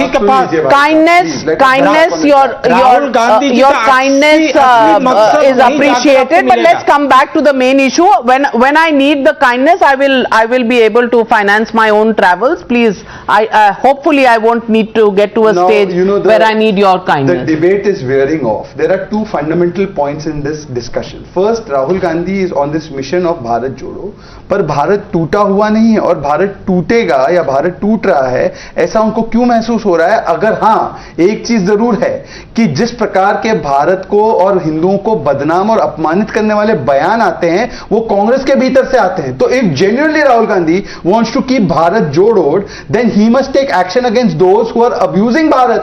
अब मुझे बता दीजिए कि जब कोई हिंदू समुदाय को बोलता है हिंदू समुदाय खराब है, इससे भारत जुड़ रहा है या इससे समाज टूटेगा, Qamruzzaman Chaudhary, don't think like vote bank, think like Indian. I am appealing to you. Now you said he's a loose character or loose cannon. Sorry, not character. I take that back. Loose cannon. So why is Mr. Rahul Gandhi not coming and saying that this loose cannon should be shot out from my party? That is my simple question. भाई भारत जोड़ रहे हैं ना, नफरत की राजनीति को love की राजनीति से बदल रहे हैं ना, तो ये नफरत फैलाने वाली हिंदुओं के खिलाफ कब एक्शन होगा? Please tell us. Can I reply? Yes, sir. You know, Navika, Shehzad Bhai, he must understand one simple logic out here, that the Prime Minister of the country identifies people with their clothes they wear. The country's Prime Minister, instead of appreciating and amalgamating entire sections of the society, is making the statement. Democracy and dissent, you must understand, go this is side by dissent. side. Okay, this is dissent. This is dissent. Hindu is a dirty meaning word, Smita Prakash. Is that something that qualifies as dissent? What the Congress has said? Are you asking me? Yes. What Yes. the Party has already rejected that statement. But he is on his It makes position no and defended difference. it. I think what has happened is that in the Congress in Karnataka, it is a divided house. Each one of them wants to now make a statement which will attract attention, because there is the pot is boiling as far as the Congress is concerned in Karnataka. Too many chiefs and very few congressmen. That's what has happened. So you prove the point, Smita Prakash and Tehseen Poonawala. I rest my case. जोड़ किसको रहे हो? कर्नाटका में leaders को नहीं जोड़ पाए आप, वोट्स को नहीं जोड़ पाए तेलंगाना में, महाराष्ट्र में एलाइज को नहीं जोड़ पाए, तो भैया कर क्या रहे हो? Winning elections is extremely important. I think it's important. Therefore, the Congress won for 60 years. Therefore, somebody from And since then it has become unimportant. I have hardly spoken. Just therefore, somebody from a humble background, whether it was Prime Minister Manmohan Singh or Modi ji became Prime Minister, that shows the greatness that the Congress encouraged democracy in the country. Now I am asking you, Bharat को जोड़ना है ना, नागालैंड को constitution अलग क्यों, flag अलग क्यों, जोड़ रहे हो या तोड़ रहे हो? Well, okay. All right. Nagaland का जवाब आ रहा है, पर कश्मीर को तोड़ना बंद करो. At least convince Congress leaders on that. अभी राहुल गांधी ने, अरे भाई सुन लीजिए ना, क्या बीमारी है आप लोगों को, सुन लीजिए ना अपनी बीमारी, भाई इनको चुप कराने में 1 मिनट चला जाता है. जी, ये वो व्यक्ति बोल रहे हैं जिन्होंने अभी जब ट्वीट किया तो राहुल गांधी के कॉन्सेप्शन में, in Rahul Gandhi conception, Assam and north east was not part of India and he says union of states, he doesn't even consider India to be a nation. अरे पहले आप बताओ, इंडिया को नेशन मानते हो या यूनियन ऑफ स्टेट्स मानते हो? नॉर्थ ईस्ट को मानते हो? Ladies and gentlemen, it's all very well to take out a Bharat Jodo Yatra, but in a country where elections prove which party moves ahead and sets the policies for the country, and keeping a democracy alive and kicking, isn't winning elections or strategizing to win elections part of a political party's duty? And if it isn't, then what is Mr. Rahul Gandhi doing? Because Telangana, zero, deposit gone, and hate speeches coming out of the Congress, a speech a day. Then what are we talking about? Who are we joining? जोड़ किसको रहे हैं आप? ये सवाल पूछा जाएगा. And that's the question India is asking. Thank you very much to my panelists for joining me on debate number 1. On the other side, the big Aam Aadmi Party debate. There's an all-out war in Delhi ahead of the Gujarat battle. In an open challenge to Delhi Chief Minister Arvind Kejriwal, jailed conman Sukesh Chandrasekhar dropped yet another lethal bomb, saying that he is ready to face capital punishment if the corruption charges against the Aam Aadmi Party made by him are proved to be wrong. He dared Kejriwal to resign if his charges are proven right. Listen in. जब से पहली चिट्ठी बाहर आई है, केजरीवाल जी ने या उनके अन्य साथियों ने मुद्दे का जवाब नहीं दिया है. मुद्दे को सिर्फ भटकाने की कोशिश की है. कभी बोला है कि चिट्ठी इतनी लेट क्यों आई है, 2016 की बात है तो अब क्यों आई है. कभी ये बोला है कि सुकेश चंद्रशेखर के कैरेक्टर को क्वेश्चन किया है, उनकी क्रिमिनल एंटीसीडेंट्स को क्वेश्चन किया है. पर मुद्दे की बात जो सुकेश चंद्रशेखर की चौथी चिट्ठी कहती है, तो ये आम आदमी पार्टी के लोग और उनके वरिष्ठ नेता मुद्दे को भटकाने की कोशिश कर रहे हैं. In his first ever reaction, Arvind Kejriwal attacked the BJP. He dared the centre to arrest him if he's a corrupt person. On the other hand, the Aam Aadmi Party has completely distanced itself from the claims made by Sukesh Chandrasekhar. Listen in. He is a fraud who has cheated so many people, especially women from Bollywood. And now he writes a letter saying that he introduced me to Shri Arvind Kejriwal, which is absolute nonsense, pack of lies. I don't know whose political strategy it is to utilize this person. Probably now BJP is using him to target Aam Aadmi Party.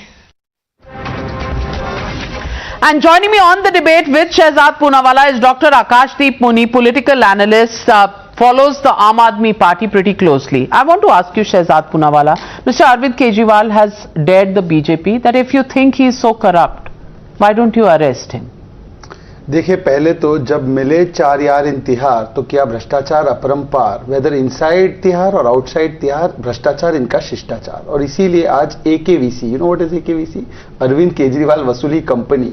There client number 1 was Sukesh. They did vasooli from 2 vasooli bhai, Satyendra Jain and Kailash Gahlot. The entire transaction has been describe. किधर हुआ, क्या हुआ, कैसे हुआ. मुनि जी is also smiling. और वो पैसा पंजाब और गोवा में लगा. अब मेरा सवाल सिर्फ इतना है, अरे अगर ये अपराधी है, ये आरोपी है, इसलिए इनकी बातों पर भरोसा नहीं करना है मिस्टर मुनी, तो नंबर 1 अक्यूज्ड इन शराब घोटाला Manish Sisodia. You say I don't believe Manish Sisodia also. Satyendra Jain is in jail for 4.5 months yet mister Kejriwal calls him कट्टर ईमानदार. और तीसरी बात, if you have nothing to hide, take the resignation of both these ministers and be ready for lie detector test. दूध का दूध, पानी का पानी हो जाएगा. When is lie detector test Kejriwal doing?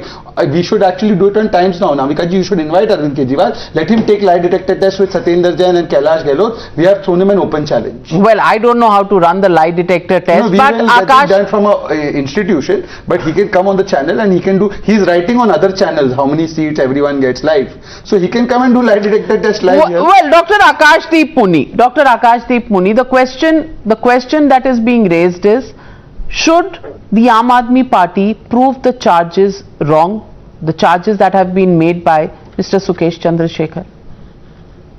Navika ji, sometimes I feel so laughable that the comments are made by respected panelists. But anyway, let's bring serious topic into consideration. Navika ji, before the Punjab elections, the spokespersons of BJP, the cabinet ministers of BJP said that Arvind Kejriwal ji is a Khalistan. He wants to break the country and he wants to make a new country called Khalistan. Seditious, very serious. The then Chief Minister Charanjit Singh Channi wrote a letter to the Home Minister. Home Minister ordered investigation. 6 months, 6 महीने हो गए साहब. क्या हुआ उस investigation का? कृपया बताएं. पहला चीज ये है कि आपको मैं बता दूं कि a sitting Delhi Chief Justice bench has quashed the petition. For your information, anyway, what happened to the investigation, sir will say. Second point. This particular, who is Mr. Chandrasekhar? From 2020 to 2021, he posed as Home Secretary, he posed as Law Secretary, he posed as representative of Honorable Home Minister Amit Shah ji. and took 215 crore rupees from Aditi Singh, the Randachi owner's wife. The tapes are with Times Now also. Now, was he telling truth at that time or telling truth at this time? Sir, please don't dodge this question. Answer Respond, because this is the common question that is being asked, Mr. Shehzad Poonawala. Sukesh Chandra Shekhar has been known to be a con man. He's been arrested by the investigation agencies. There have been charges against him about misusing, officials and a whole lot of people in Tihar jail to do what he wants and all kind of gifts to various people and the manner in which he's behaved in the jail itself. How can you believe something that a con man says? Wherever I said I believe him, I said that let's do a lie detector test of the Honorable Chief Minister, the so-called jailed Hawala Minister, and of Kailash Gehlot. Then do it. Get the permission from the court. Who can stop you? By the way, these tests are voluntary tests. Just court permission doesn't. The person whose test has to be done has to say yes, I'm ready. If he has nothing to hide. Point number one. Point number two. They said same thing कि सत्येंद्र जैन कुछ नहीं किया है. वो बेचारा इतना innocent है. 4.5 months he is in jail in the Hawala scam. Till date he has not got any relief from courts. Sharab Ghotala. Vijay Nair is in jail so many months. They have not been able to quash the FIR. But Manish Sisodia is not. Manish Sisodia is not. Now let's see what the argument is. The argument is that Sukesh is a con man, hence don't believe him. Okay, we are saying don't believe him. Let's do the lie detector test. But if this is the argument, then Manish Sisodia is also accused number one. Why they believe Manish Sisodia on CBI, that CBI is offering me Operation Lotus? Respond. This is the Operation Lotus audio. Madam, I'll respond. Operation Lotus True.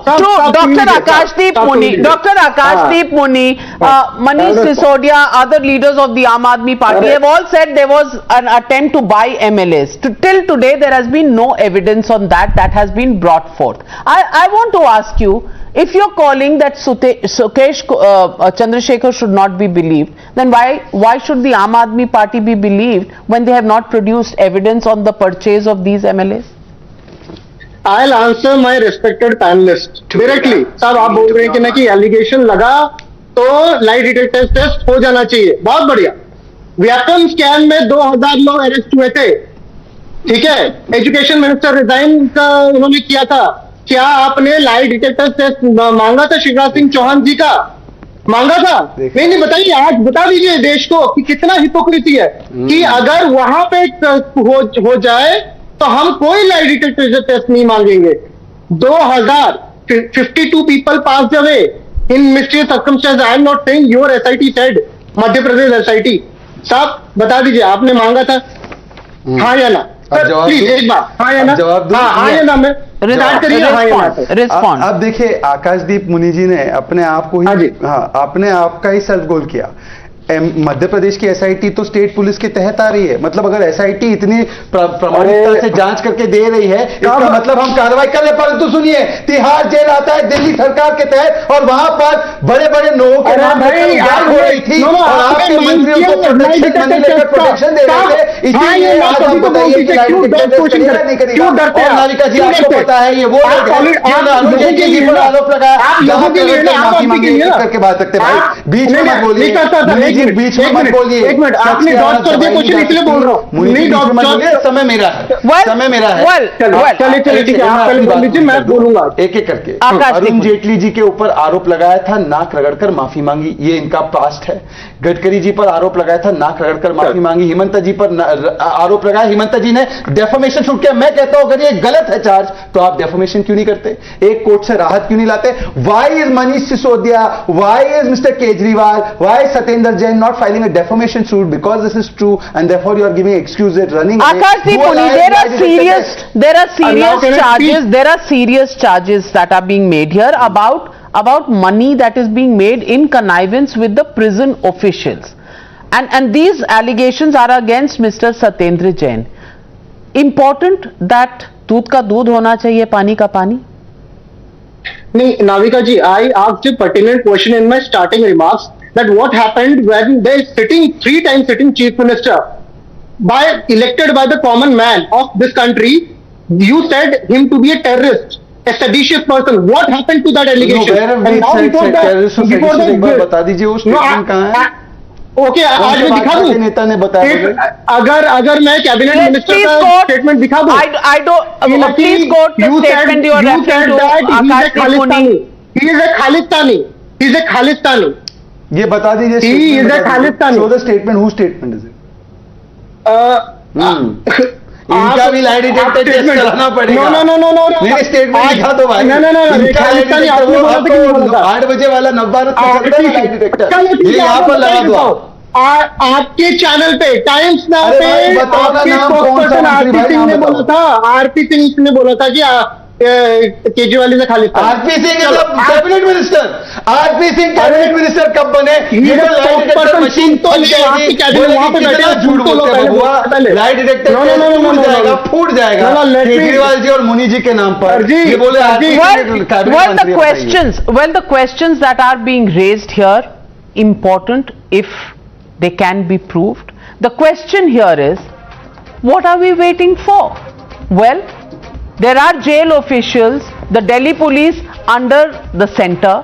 If there are these allegations, the CBI is handling and the ED is handling the case of Satyendra Jain. Why don't investigation agencies look at these allegations and decide whether it's right or not? On the other side, questions will also be asked on why are we believing a con man who has a long history of what they've said. For the Aam Aadmi Party, of course, they've made several allegations, and wild ones at that there was an Operation Lotus, that Manish Sisodia was asked to leave the Aam Aadmi Party and join the BJP, and that he had a recording of this entire conversation. Then why 2 months later do we still not have the evidence on the table? Well, questions and questions and questions from both sides, whether it is the BJP or the Aam Aadmi Party. When are people of Delhi, when is India going to get the answers to these questions is the biggest question. And we'll leave it at that. Thank you very much, ladies and gentlemen, for joining me on the Newshour tonight. Good night, be safe, and I'll see you tomorrow. Same time and the same show, the Newshour at 9.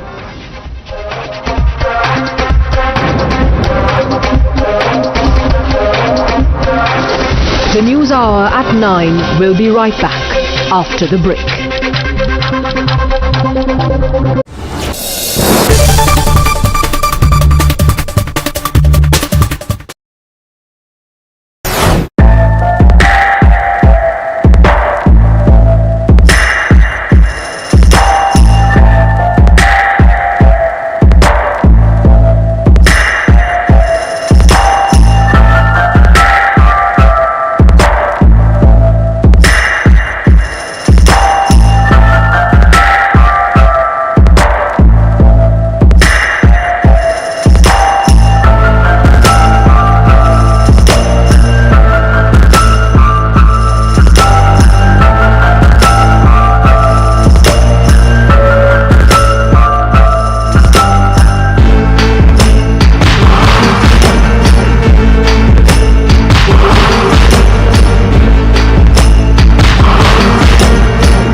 watching the News Hour at 9.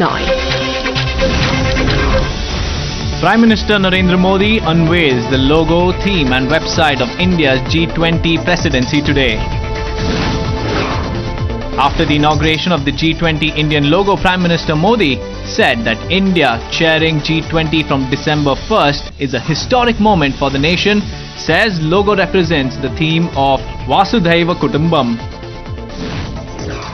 Amid Ukraine war, External Affairs Minister S. Jaishankar meets Russian Foreign Minister Sergei Lavrov. They discussed bilateral cooperation and exchanged views on the international situation. After the bilateral meet, S. Jaishankar and his Russian counterpart issued a joint statement saying India and Russia have maintained a steady partnership over decades. Sangrur MP Simranjit Singh Mann accuses BJP and RSS of plotting Shiv Sena activist Sudhir Suri's murder in Amritsar. You were watching the News Hour at 9. Stay tuned.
Good evening and welcome. You're watching the News Hour Agenda, India's most loved primetime show at 10.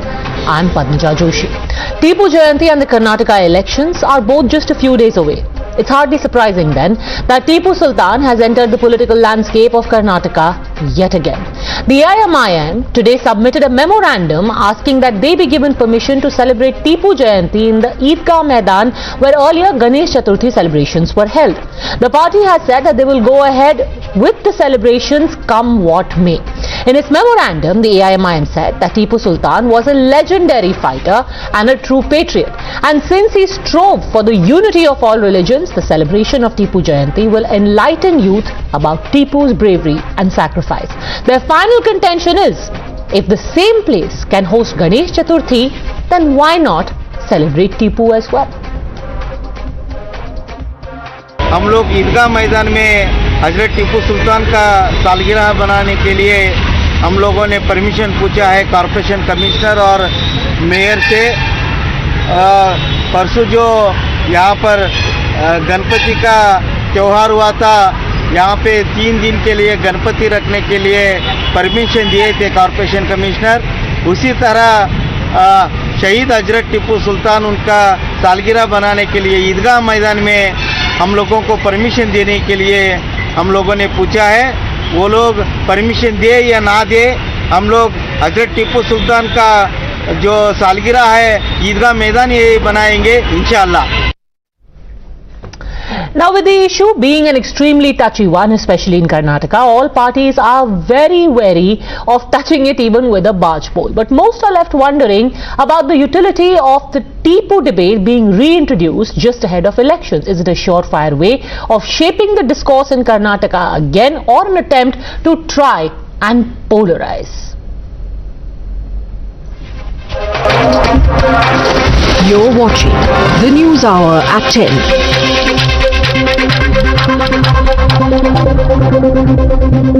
Alright, joining us on the debate, we have S. Prakash, spokesperson of the BJP, Dushyant Sridhar, a Vedic scholar, Syed Hasanul Haq, advocate and political analyst, Noor Ahmed, spokesperson of the JDS, and Rashid Khan, leader of the Congress. Let me start by asking you, Syed Hasanul Haq, why celebrate Tipu Sultan? And more than that, say that, oh, Ganesh Chaturthi was held here, so Tipu Sultan Jayanti should also be held here. Why? What's the comparison between the two? सबसे पहले कार्तिक पूर्णिमा और गुरु नानक जयंती की सबको हार्दिक शुभकामनाएं, बहुत बहुत बधाई। देखिए,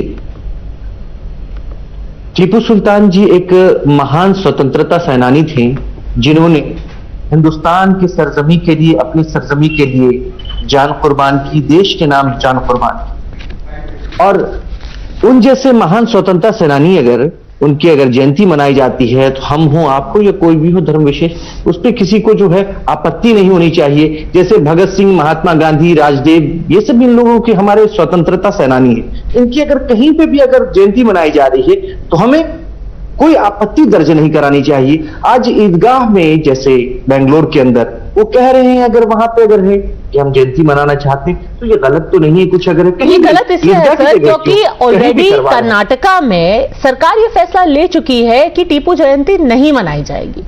Now there are various parts and aspects of history. You see him as a freedom fighter. There are hundreds and thousands of families across Karnataka who see him as the murderer of their ancestors. It is documented history. My point is, जब एक बार ये फैसला हो चुका है, then why keep trying to scratch at that wound? What do you get? आप इतिहास के पन्नों को मिटा देंगी क्या, या कर्नाटका गवर्नमेंट इतिहास के पन्नों को मिटा देगी क्या? उनके कुर्बानियों को, उनके इतिहास को कोई भूल सकता है क्या? ये तो बड़ी आपत्ति है, सोच की बात हो चुकी है। When everyone has made their peace with them, other than stirring the pot, क्या इससे हासिल होगा? क्या हासिल होगा इससे? इससे आप कह रही हैं क्या हासिल होगा? एक महान स्वतंत्रता सेनानी, क्या गांधी जयंती हम मनाते हैं हमारे देश के राष्ट्रपिता की, क्या हम जो भगत सिंह की जयंती मनाते हैं क्या?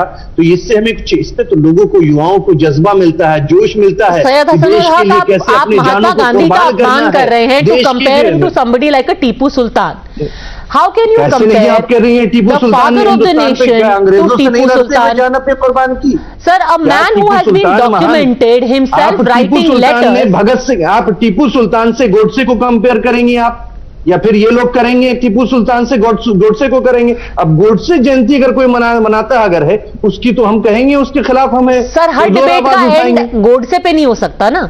आपसे सिंपली ये पूछ रहे हैं कि अगर सरकार ने ऑलरेडी बोल दिया है, other than trying to create tension, create unrest, create a sense of hurt, Dushyant Shridhar, sarkar, Mahatma Gandhi was a freedom fighter, Tipu Sultan was a freedom fighter, true और false?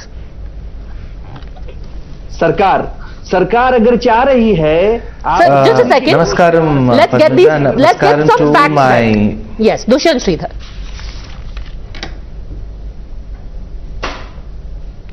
Namaskaram Padmaja, and namaskaram to my fellow panelists.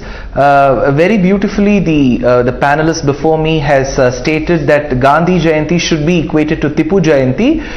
Without offering my comments, let's see what history has to offer for us. First of all, Padmaja, this word Tipu Jayanti is distributed into Tipu and Jayanti. Jayanti it's a Sanskrit word. In Sanskritam is Krishnashtamyam. It is the 8th tithi from it's called in the Krishna Paksha, in the waning phase, in the month of Shravana, where Rohini Nakshatram coincides. So when all this comes together, that particular moment is called Jayanti.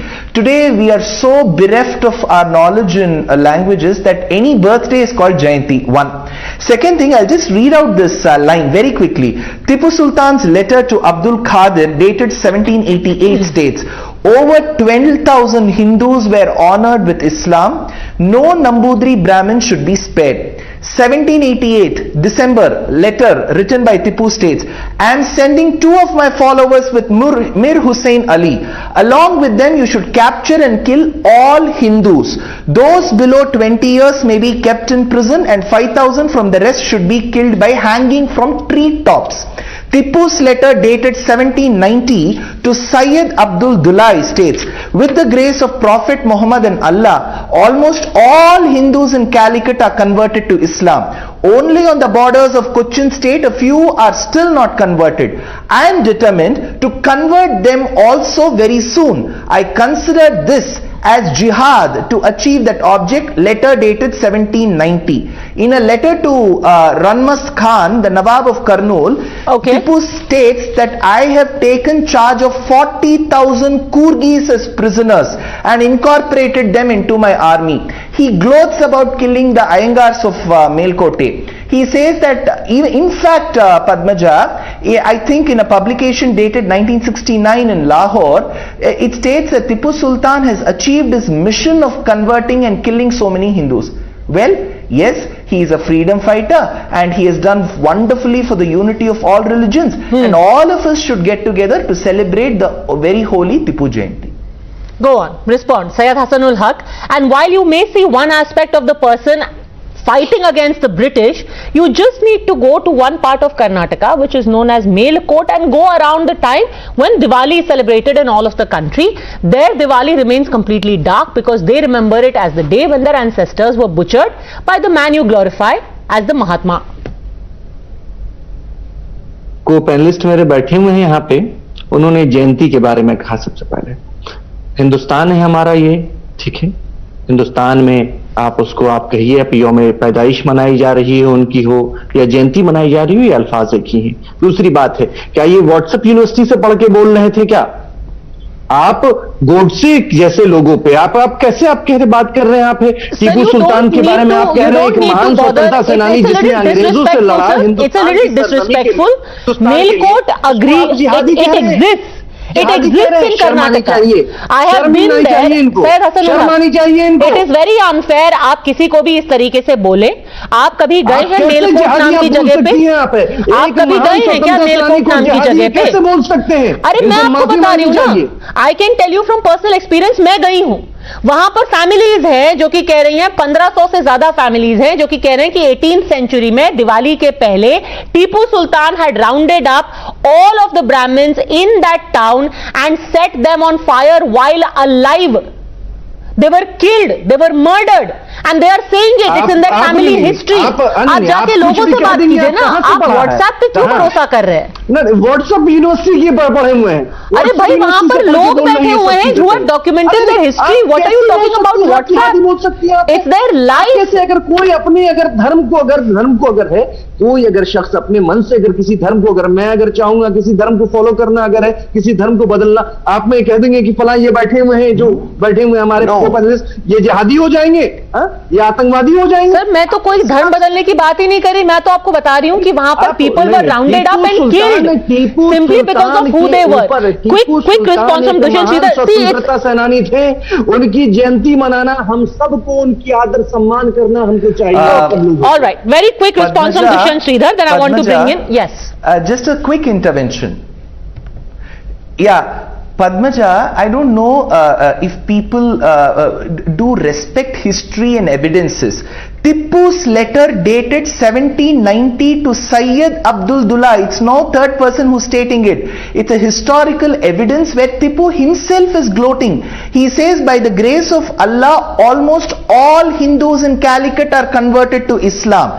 And there he doesn't say that people have come forward to understand the beauty in the tenets of Islam. He is forcibly converted. He says a few of them are still not converted. I am determined to convert them also soon. I consider this as jihad to achieve that object. It is something that is recorded in history. I don't know what आप बता रहे हैं, आप आतंकवाद बता रहे हैं, आपकी मानसिकता एकदम गोडसे वाली है। बिल्कुल जिहादी एक स्वतंत्रता सेनानी को आप जो कह रहे हैं आपकी मानसिकता आतंकवादी वाली है। अरे वो टीपू सुल्तान की खुद की चिट्ठियां पढ़ रहे हैं भाई। आप जिसको जिहादी बोल रहे हैं, जिसको गोडसे बोल रहे हैं, वो खुद टीपू सुल्तान की चिट्ठी है। But let me bring in mister S Prakash as well. Always the allegation is this was a settled issue in Karnataka, where you're always on dodgy ground of late. You suddenly get an AIMIM to try and revive a dead issue. Mr. Prakash. No, first of all, the government will not permit any Tipu Jayanti on the Eidgah, on the Channamma Maidan. It is not even a Eidgah Maidan there in Hubli. They are allowed to pray for 3 days in a year. Ganesh Chaturthi was also held for 3 days. Equating Ganesh Chaturthi with Tipu Sultan Jayanti is atrocious and stupidity. And the government stand is very well known to everyone in Karnataka. These people trying to foment communal trouble in the state, in our state, which will not be allowed under any circumstances. They will not be able to hold the Tipu Jayanti with or without permission on that ground. They are needlessly creating controversy only to seek some cheap publicity. And the way they are advocating Tipu Sultan greatness is very shameful. A man who is known for converting thousands of Hindus, killing thousands of Hindus, and these people are celebrating. But the Congress is saying, Congress is saying it's being done at your behest. The IMIM is doing it at your behest. No, the Congress party is losing ground everywhere. Instead of regaining it, putting the blame on others and calling they are hosted by BJP, AIMM is a B team of BJP, is a shameful act. Mr. And Rashid they Khan. should, politically, they should be correct. They should, as an active political party, जिसको हिंदी में कहते हैं गड़े मुर्दे उखाड़ना, quite literally, in order to create that political narrative in the state. Mr. Khan. Ma'am, basically right now Indian constitution is based on secularism. So let's strengthen the fabric of secularism. When Ganesh Chaturthi was celebrated on Eidgah, why can't Tipu Sultan Jayanti be celebrated on the same ground? What's so wrong in it? Tipu Sultan is the only king who sacrificed his life fighting with the British. And you cannot run away from the fact that Shri Ramnath Kovind, ex-president of India, praised Tipu Sultan by saying Tipu Sultan died a heroic death fighting the British. So you support the IMIM's demand. So you support the IMIM's demand that there should be Tipu Jayanti allowed in the same place as Ganesh Chaturthi. Do you support that, Mr. Khan? Ma'am, basically to strengthen the fabric of secularism. So what's so wrong in it if we are celebrating Tipu Sultan? How does the fabric of secularism get strengthened by celebrating Tipu Sultan? How does the fabric of secularism get strengthened? And secondly, ma'am, Tipu Sultan was not a criminal. Tipu Sultan was not a British. He is a murderer, he was a freedom sir. fighter who laid down his life for India, for his mother. No. Should I tell you one thing? Tipu Sultan policies were not driven by religion. In fact, in his letter to Shankaracharya of Kamkoti, Pitam, he referred to the Shankaracharya as Jagat Guru, world leader. And he also donated offering to his shrine. You can't run away from this fact. And in 1970s, RSS had published a book praising Tipu and calling him patriot. His book was a part of Bharatiya series. Okay, and respond to that. Every man has different aspects. You cannot ignore one aspect of Tipu Sultan and only focus on the other. Run away from this fact. He called Shankaracharya Jagat Guru. Yes, he called. Let him call anybody as Jagat Guru, but the fact that he has butchered and murdered people, which he himself has gloated about, cannot be taken away from history. See, Padmaja, nobody is asking people to draw horns on the head of Tipu Sultan. Nobody is trying to say that make a festival where we try to burn the edify of probably Tipu Sultan. But the only thing is, you're equating, first of all, a Hindu festival such as Ganesh Chaturthi to Tipu Jayanti itself is wrong. And secondly, a person is equating Gandhi Jayanti with Tipu Jayanti. I don't know where did Gandhi gloat about killing so many people. So I don't know where do these ideas flame from. Are they students of true history? If they believe in history and if they believe in evidences, if they believe in those which have been recorded in history, they should go through the letters of Tipu Sultan. Just because he fought the British, he doesn't become holy. When you're fighting a person outside your house and you're killing people inside your house, you're still a murderer. And Rashid Khan, just by the way, because of all this selective history that is told, RSS. Rashid Khan, since a lot of selective history is told, there is a book called Tipu Sultan, the Tyrant of Mysore, where he quotes British historian Lewis Rice. He wrote the history of Mysore and Coorg. And Lewis Rice, who's a British historian, not RSS, not PJP, he says, vast empire of Tipu Sultan, on the eve of his death, there were only 2 Hindu temples having daily pujas within the Srirangapatnam fortress. It is only for the satisfaction of Brahmin astrologers who used to study his horoscope that Tipu spared those 2 temples. The entire wealth of every temple was confiscated before 1790 to make up for the revenue loss due to prohibition in the country. Now that you are going to ignore, you are like, what a wonderful man. He called Shankaracharya Jagat Guru, but then he shut down all the temples, took away their wealth, killed the priests, killed the devotees, killed the people, and said 2 temples I am going to let function. These are the baseless. These are the baseless allegations. Sir, this is a British historian who has been quoted. A British historian. Has been twisted and turned by a British man. Turned into a wrong direction. We need to understand that he was a freedom fighter. Ma'am, can you run away from the fact that he was not a freedom fighter? Says who? Who is saying that all of this is fiction? What I'm quoting to you is documented history by a historian who doesn't even belong to India, leave alone belong to the RSS. History has been that. Ma'am, there are many historians who have written. There are many historians. We will believe the ones who are saying things that we like to hear. Okay, very quickly, Dushyant Sridhar wants to respond, then I'll bring in Mr. Prakash again. Yes, Dushyant Sridhar.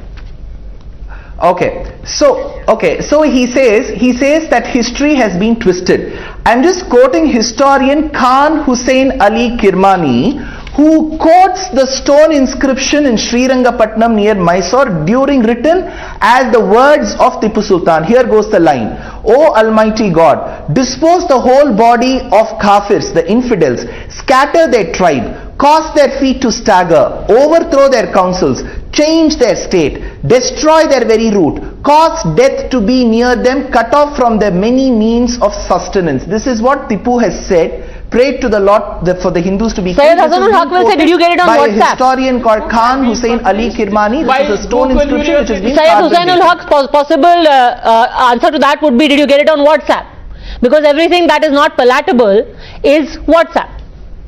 Dushyant Sridhar. Oh my goodness, this is from just because I'm reading from a phone, it doesn't mean it's from WhatsApp. Just because I'm reading from a phone, it doesn't mean I can't carry that bigger book. It is written in Mysore Gazetteer and it has been quoted even by Khan Hussain Ali Kirmani. This is all documented. He can check, he can fact check.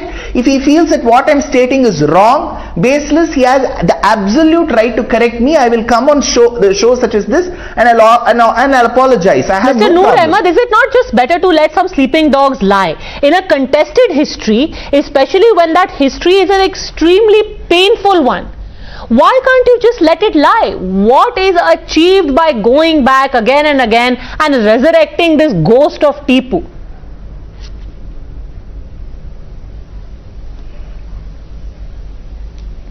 No, I just want to ask one thing, all of you. Hazrat Tipu Sultan is the only person in the history to discuss on. We have so many issues to discuss. Hazrat Tipu Sultan did so many good things also at the same time, and that era was an king's era. It was not a government which was going on. Absolutely, we have many things to discuss. All the more reason why should AIMIM jump in at this time and want to celebrate Tipu Jayanti? They should celebrate Mehengai Day, they should celebrate Garibi Day, they should celebrate. So what is wrong in that? Employment Day. What is wrong in that? Why is it needed? You yourself said. Why is it needed? You said there are so many subjects to discuss. There are so many things to discuss on. Then why is AIMIM putting a memorandum for this? I am completely agreeing with you. Talk on that. There is so much to discuss, sir. Why bring in a demand to celebrate Tipu Jayanti? Who cares?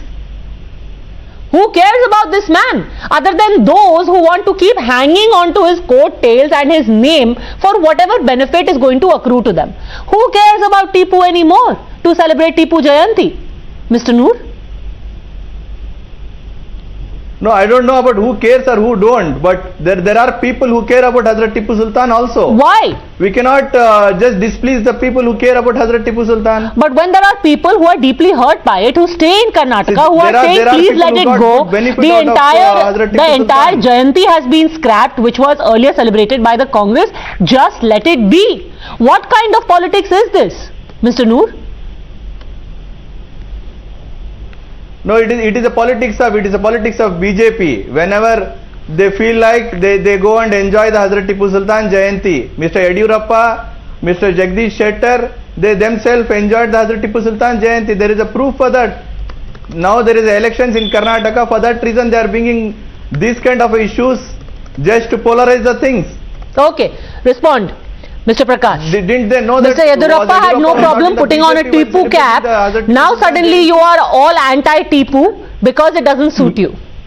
No, madam, this has been discussed several times, hours together with the past. Now AIMIM wants to celebrate the Tipu Jayanti on Idgah Maidan in Hubli. It is not Idgah Maidan, it is Rani Kittur Rani Channamma Maidan. It is the their municipal corporation prerogative to permit or not to permit.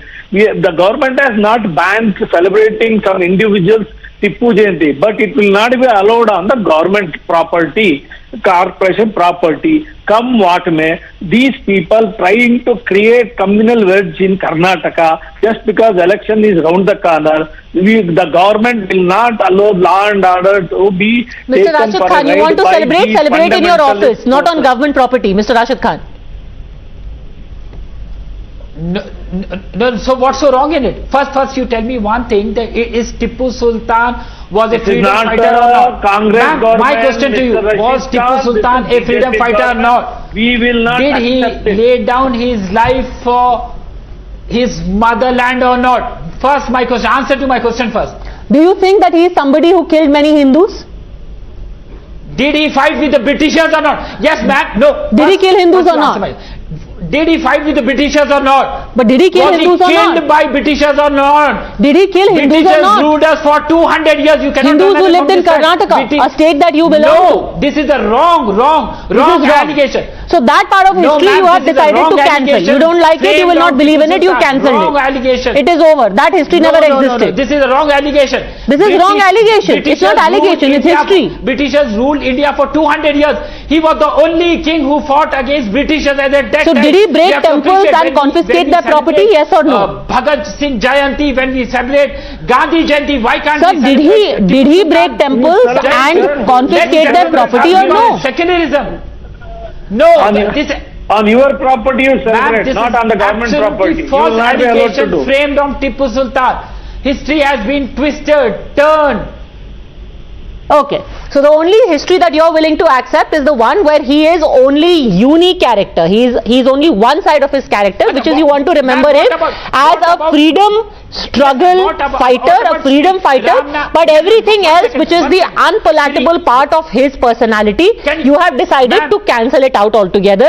Be that as it may, the simple solution to all of your demands and problems is, whether it comes to you, whether it is about the AIMIM, anyone who wants to celebrate, wants to glorify, wants to laud Tipu Sultan, and perhaps even you, Syed Hasanul Haq, should go ahead and do it on your property.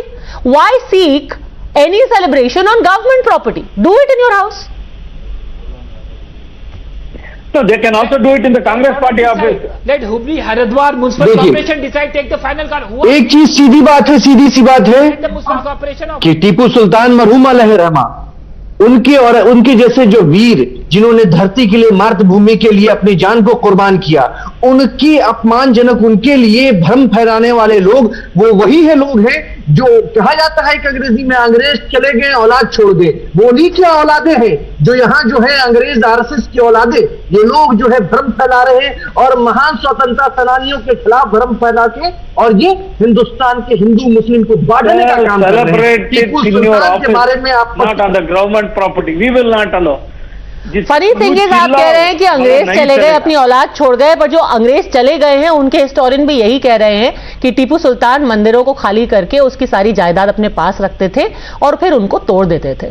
तो ये सिर्फ उनकी औलाद ही नहीं, अंग्रेज खुद भी ये कह करके गए हैं। Anyhow, be that as it may, trying to glorify, if you want to celebrate, please go ahead, do it. You want to celebrate one aspect of a man who's long gone, do it. But to ask for a government celebration or a celebration on government land, will that be allowed? We will see in just a couple of days. For the time being, thank you very much, all gentlemen, for having joined me.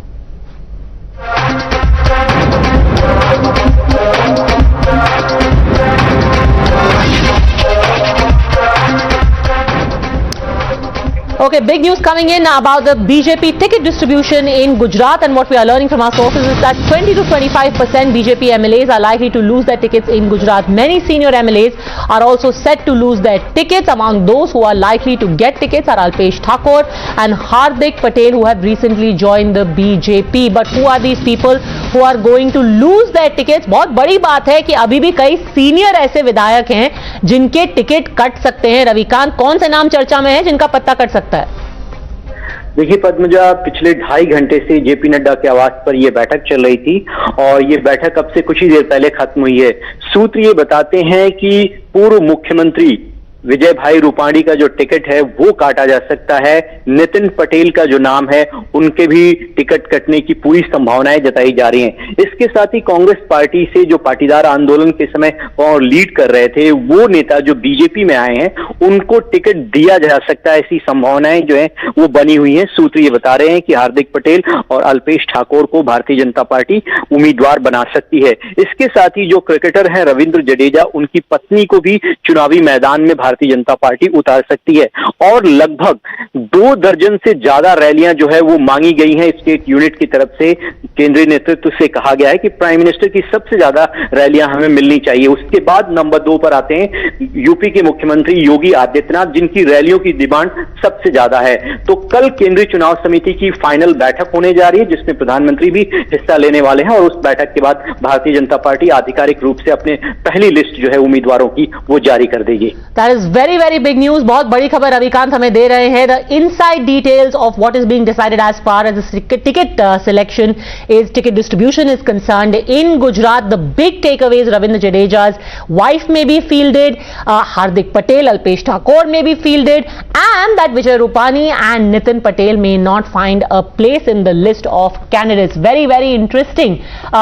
Is it being done to buck anti-incumbency? We'll be keeping a close watch. Ravikant, सारी जानकारी देने के लिए आपका बहुत धन्यवाद। Remember, Times Now is the place to get the very latest on election news. Meanwhile, speaking of elections, MCD election in Delhi is just around the corner. Meanwhile, jail conman Sukesh Chandrasekhar has dropped the third letter bomb on the Aam Aadmi Party. In his latest letter, he has challenged Arvind Kejriwal, the Chief Minister of Delhi, to resign from his post if even a single allegation made by Sukesh turns out to be true. In fact, Sukesh further says that if the charges he has made against Satyendra Jain, Kejriwal and the Aam Aadmi Party turn out to be false, he is even ready to be hanged. Now, in his letter, he has given a point-by-point rebuttal to several of the comments made by Aam Aadmi Party in response to Sukesh's first 2 letters. He has said the Aam Aadmi Party is still threatening him inside jail and has sought funds from him for the Punjab and Goa elections. On Aam Aadmi Party's charge that all his allegations are fake and being concocted at the behest of Aam Aadmi Party's rivals, Sukesh asked, why are you scared of a probe if there is no foul play involved? He's also said that he has many pieces of evidence against the Aam Aadmi Party that if provoked, he will release and they will shock the country. जब से पहली चिट्ठी बाहर आई है, केजरीवाल जी ने या उनके अन्य साथियों ने मुद्दे का जवाब नहीं दिया है, मुद्दे को सिर्फ भटकाने की कोशिश की है। कभी बोला है कि चिट्ठी इतनी लेट क्यों आई है, 2016 की बात है तो अब क्यों आई है। कभी ये बोला है कि सुकेश चंद्रशेखर के कैरेक्टर को क्वेश्चन किया है, उनकी क्रिमिनल एंटीसीडेंट्स को क्वेश्चन किया है। पर मुद्दे की बात जो सुकेश चंद्रशेखर की चौथी चिट्ठी कहती है, तो ये आम आदमी पार्टी के लोग और उनके वरिष्ठ नेता मुद्दे को भटकाने की कोशिश कर रहे हैं। Given the rising temperature ahead of the MCD elections, where the BJP and AAP are going head-to-head, the party has used the issue to mount an attack on the Aam Aadmi Party, called the party convener a Mahathug. The BJP also demanded a lie detector test from Delhi Chief Minister Arvind Kejriwal, Manish Sisodia and Satyendra Jain to prove their innocence. Meanwhile, the Aam Aadmi Party is questioning, isn't the revelation and the sudden prick of conscience of Sukesh Chandrasekhar just too convenient a coincidence? Bharatiya Janata party ये मांग करती है कि इस case में जुड़े हुए तीनों व्यक्तियों का, उस सुकेश चंद्रशेखर जो तिहाड़ में बंद है, सत्येंद्र जैन मंत्री जो तिहाड़ में बंद है और अरविंद केजरीवाल जिनके ऊपर फोन से बात करने, 50 करोड़ रुपया लेने, राज्यसभा की सीट बेचने, आम आदमी पार्टी का कोई प्रमुख पद बेचने के ऊपर और 500 करोड़ रुपए जुटाने का आरोप है उस अरविंद केजरीवाल जी का भी, इन तीनों का पॉलीग्राफ लाई डिटेक्टर टेस्ट करवाने की जरूरत है, ऐसी भारतीय जनता पार्टी डिमांड करती है. I think it shows the desperation of the Bharatiya Janata Party, because they know that they are losing Gujarat elections and MCD elections. That now the biggest conman of this country, Sukesh Chandrasekhar, has become a spokesperson for Bharatiya Janata Party, has become a star campaigner for Bharatiya Janata Party. Voting in Gujarat happens on 1st and 5th December. Voting for MCD happens on 4th December. Till 5th of December, you will see many such acts of desperation by the Bharatiya Janata Party. But the people of Delhi are not going to be fooled. The people of Gujarat are not going to be fooled.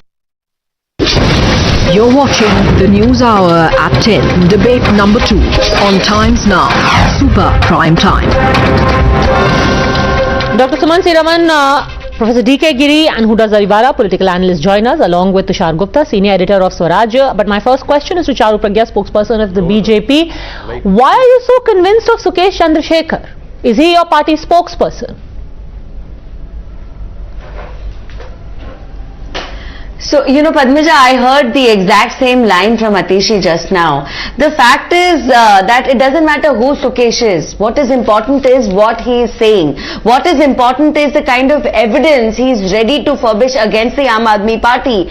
If there is a minister of the Aam Aadmi Party who's been behind bars for nearly 4 months, and yet the Chief Minister supports him staunchly, does not even remove him from his post temporarily, what does that speak about the level of corruption in Aam Aadmi Party? Also, this is not the first time that allegations of selling Rajya Sabha seats has been levied against them. Do you remember in 2017, Kumar Vishwas said exactly the same thing. A similar news piece of him selling tickets during Punjab elections had also surfaced. So I think instead of focusing on who is saying this, it is important that we pay attention to what is being said. The fact is that corruption has been going on within the walls of Tihad itself, and it has been led by the jail minister.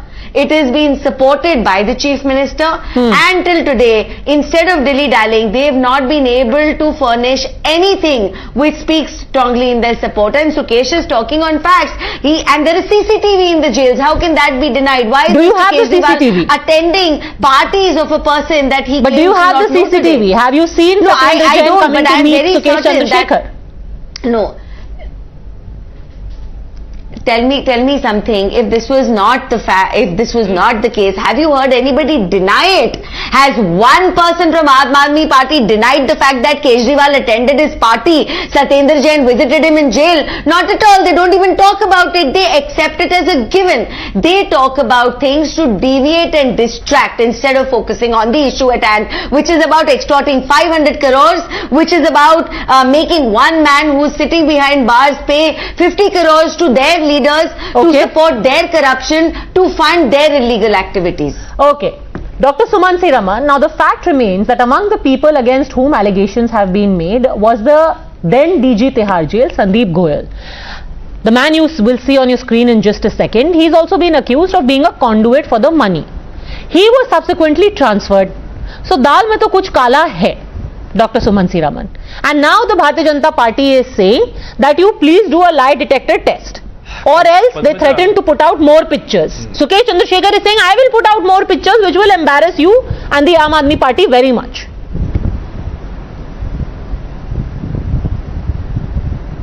Padmaja, I mean, everyone knows that, this is a bit like scraping the bottom of the barrel. Using a person who is accused of being one of the biggest conmen in the country and who is in jail on dozens of charges in multiple cases. I mean, what more can one say? Using letters from him as the and where he doesn't produce a shred of evidence. He only makes claims. I paid so much to these people. This man came and took so many crores. I mean, even for some charges to be made, should there not be at least some shred of evidence? On this day, I met this person at this particular location. Here is the evidence. This is the transaction which happened there. Nothing. I paid 40 crores to him. I gave Aam Aadmi Party 10 crores. Satyendra Jain came and threatened me.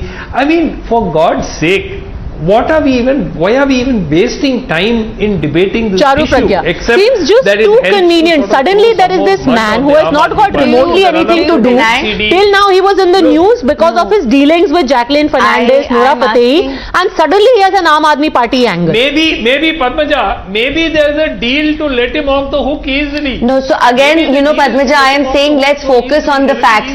Does he deny meeting, does Satyendra Jain deny meeting Sukesh behind bars? Does Arvind Kejriwal deny attending his party? Two specific questions. They're not denying it. He is in jail. There's the proof for you. How can he Sir, do you deny it? Conferences. How can Now he is in jail. Is in jail, now he is in jail. How can do you deny Satyendra Jain meeting Sukesh behind bars? Do you deny Arvind Kejriwal attending his party? Do you deny it? No, it's just a simple yes and no question. Do you deny it? Why should I deny? You should ask them to give. This is the. So exactly, nobody is denying it, Padmaja. Nobody is denying it. So it is very clear. Jail Minister Satyendra Jain meets Conman Sukesh behind bars. It is very clear. Chief Minister Arvind Kejriwal attends his party after he pays 50 crores, and yet we are discussing the truth of it. The truth is there. But how do we know that? What was the date of the party? See, the thing is that much as a crime thriller is very, it is very spicy, etc. There's salacious details. He has written these really long letters, and then he says things like, "I'm going to say such things that you will be deeply embarrassed and all." Why doesn't he release the pictures? He's saying Arvind Kejriwal came to my party, he took money. Release the pictures. He says Satyendra Jain, he can't release because he's in jail. But anyone who has pictures of Kejriwal at his party, release it. Yes, exactly. When was the party? Where was the party? Have you heard anybody from Aam Aadmi Party even address the fact that this party has not been attended? Have you heard anybody? Even responding to such ridiculous of deflection by Aam Aadmi Party. See, the scams are piling up against them. There is that advertisement scam. There is the liquor scam. During COVID, we all know what happened. Electricity scam. The water has become a mess. They are using money from Punjab government to fund their campaign in Gujarat. Are you even saying that the way they have been acting? I won't tell you when the party was, where the party was. I won't tell you anything. So sir, unless you can categorically deny these meetings, I think what I am saying is absolutely so just a second, before I bring in Huda Jariwala as well, I am just a little curious. Why is the BJP so mysterious about this party? Now there can be two things. There can be two things. Either you have that photo and you are going to release it before the MCD elections, or this is a fishing expedition. Which one is it, Charu Pragya? Do you have the photo? Have you seen the photo? And are you waiting for an opportune time to launch it? So fishing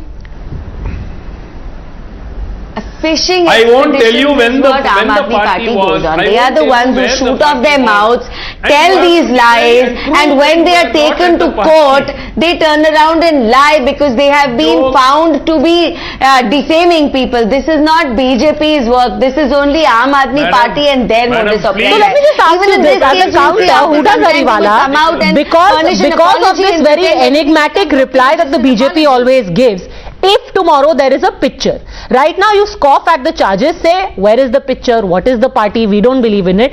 Tomorrow if there is a picture, will it then be an admission of guilt?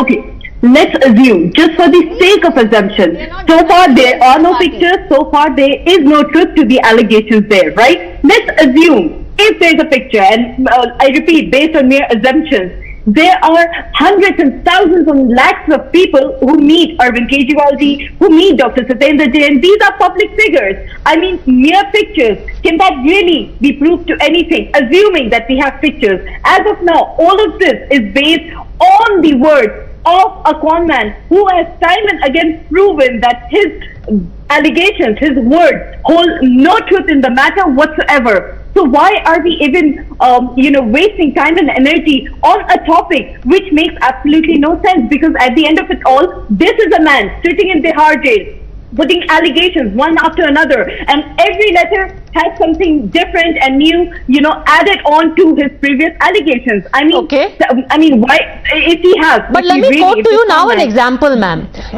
When Satendra Jain was arrested, even that was passed off, or that was called a giant fiction by the Bharatiya Janata Party and its agencies like the ED and CBI.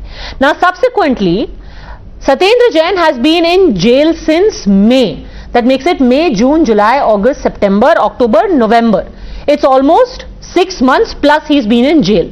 One of the times when he was being denied bail by a Delhi court, Judge Goyal took note of section 45(1) part 2 of Prevention of Money Laundering Act, which says that the court, considering the bail application, has to be satisfied that there are reasonable grounds for believing that he is not guilty of such an offence and he is not likely to commit an offence on bail. So essentially, Justice Goyal said while denying him bail, I am not satisfied that you are innocent, and I am not satisfied that you will not commit another offence while in bail.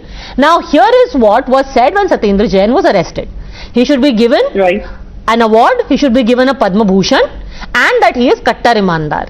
Judge Goyal says, I am not convinced that you are Kattar Imandar. Further, I am not even convinced you won't do it again. Who's to say that aaj ka Satendra Jain couldn't be kal ka Sukesh Chandrasekhar? Okay, the Indian legal system clearly states that a citizen of India is innocent until proven guilty. These are charges. Yes, the bail application may have been denied, but let us take into due cognizance the matter that the charges against Dr. Satendra Jain are yet to be proved. We are yet to understand the end result of it all. And as we are all aware, the Gujarat elections, the MCD elections, does this not give reason enough to believe and understand that why the matter of this of this conman and his blatant statements one after another, his blatant open letters to the LG, to the BJP and whatnot. This guy has become the spokesperson for BJP.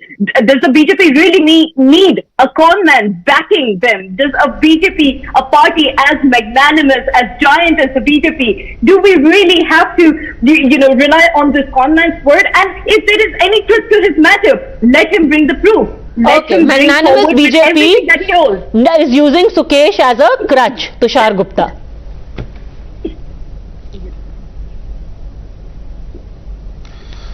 Good evening, Padmaja. I get confused when people say conman. Do they mean the man who promised world-class healthcare facilities, then backed out during the pandemic, leaving everything to the Home Minister? Nevertheless, Padmaja, all the facts aside, Arvind Kejriwal is being given a taste of his own medicine. The last decade, his entire political career is based on making allegations.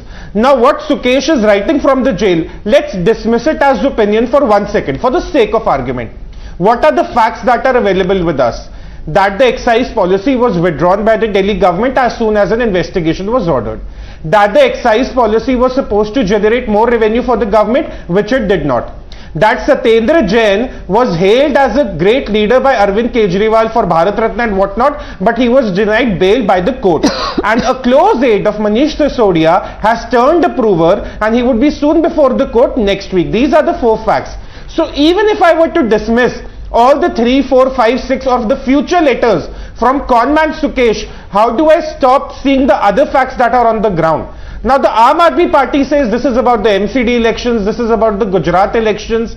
What was the excise policy about? What was Satendra Jain about? Why is Manish Sisodia silent? The problem is, Padmaja, we might not have the entire facts of the investigation, but the way this investigation is moving forward, neither we see enough denials from the Aam Aadmi Party to always dodge it as, oh, it's because of the elections, oh, they are threatened by us.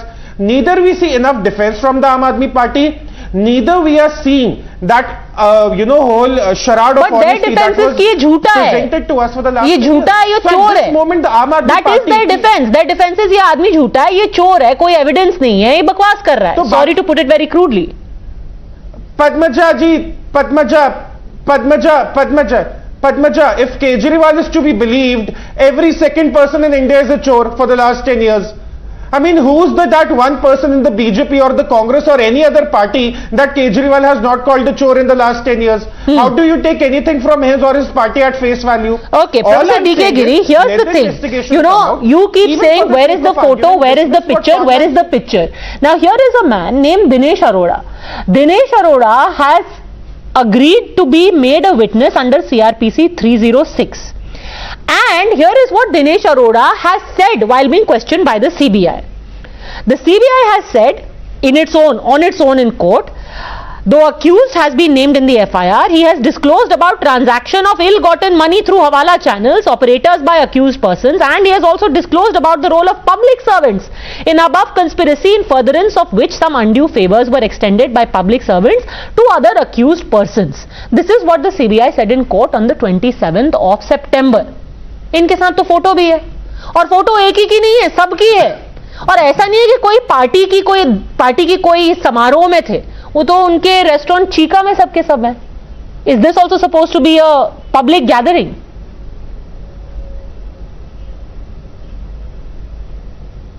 Okay, I have in your program quoted before the Finland Prime Minister was in a party did that make her guilty of wrong behavior or misdemeanor? She has been let off because she did not commit anything wrong. It was a very different party. Finland Prime Minister was under scrutiny because she was dancing. She wasn't standing with a man who is involved in a liquor scam. She was having liquor, but she wasn't scamming liquor. Wait a minute. All right. Okay, now let me tell you. Somebody said that I am confused. Really confused. You are confusing statements with facts. Do not take statement as a fact. Statements have to be verified. Facts are verifiable. They are tangible. You see, so there is not confusion between statements and the approver. Anybody can become approver. He is himself be accused. He may have the CBI may have promised himself an accused, but here's the difference. He himself is an accused, but I'll tell you, he has said that I was privy to the exchange of cash to public servants in lieu of favors extended to other parties. Point number one.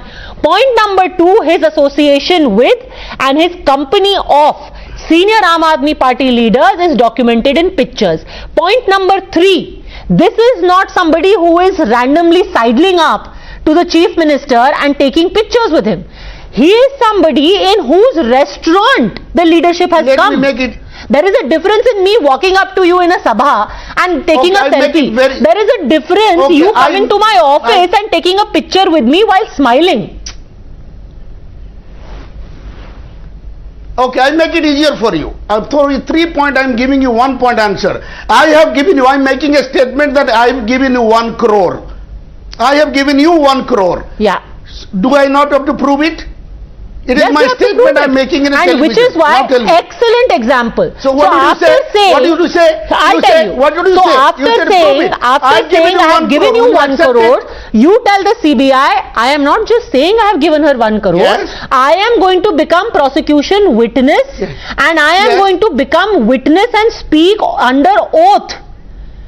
And that is where things change. This is not some random person who's writing letters. You are right in saying one thing. Sukesh Chandrasekhar is very dodgy right now. But who's to know that Sukesh Chandrasekhar can't turn into Dinesh Arora? Will that make you guilty? Then the court will decide. Make you guilty? Forget Sukesh Chandrasekhar. Okay, respond. Charu Pragya, if tomorrow Professor D.K. Giri walks up and says that he gave you 1 crore, even if he becomes prosecution witness, does that make you guilty? That's right. Yes. So, you know, the problem is, Padmaja, and like I've been saying before, they are not even focusing at the issue at hand. They are not focusing on the fact that they have repeatedly been caught in suspicious acts of scam, of corruption, of looting people, and They deflect by talking about elections every single time. There is no other response that they have. Even this time now, whether it is Dinesh Arora, whether it is the liquor scam, whether it is Satyendra Jain being behind bars, not being given bail in spite of having good legal representation, whether it is similar charges being leveled way back in 2017, everything points in the direction that a party which was chosen to power by saying India against corruption has become a party which has become pro-corruption. That's what it is. That's the bottom line. See, today, who is saying that Aam Aadmi Party is involved in corruption is not important. What is important is they cannot deny these allegations. Dr. Giri, even you admit it. You are not even denying. No, okay, wait. Everyone wants to respond to you now. First, Dr. Sumansi Raman, then Unda Gariwala. Everyone wants to respond. Yes, Dr. Sumansi Raman. Lady. Padmaja. I'll tell you. These allegations are so absurd. Look, whether it is Dinesh Arora, whether it is Sukesh Chandrasekhar, even if they turn approver, if there is no evidence that they can provide, merely saying I gave somebody 10 crores or I gave some party 20 crores, has to be established beyond doubt. Obviously. The transaction will have but to be that is the reason why the CBI has said in court that he is privy to transactions. Not, it makes very little difference. Okay, it makes very little difference. CBI Go on. can say Tushar Gupta. anything in court. Makes very little CBI difference. Can say, as we have seen over Padmaja, CBI constantly says things in court. Padmaja, the ability of hold on. The ability of Aam Aadmi Party supporters to act the judge, jury and executioner baffles me. Who is Sumansi Raman to tell the allegations are absurd or not? Let the investigating agencies decide that. Let the courts decide that. Why are you labeling something as absurd or not? Why do you want to play the judge, jury, executioner? Why does Kejriwal play the judge, jury, executioner? You have to put out evidence. The investigating agencies will find it, sir. I'm saying let the charges be proven or disproven.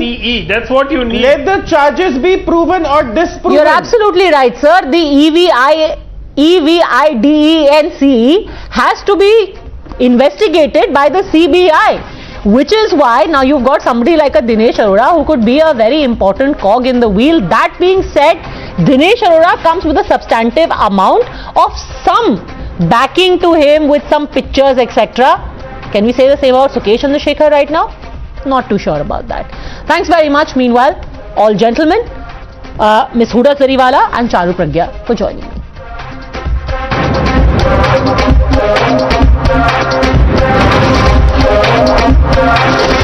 The News Hour at 10 will be right back after the break.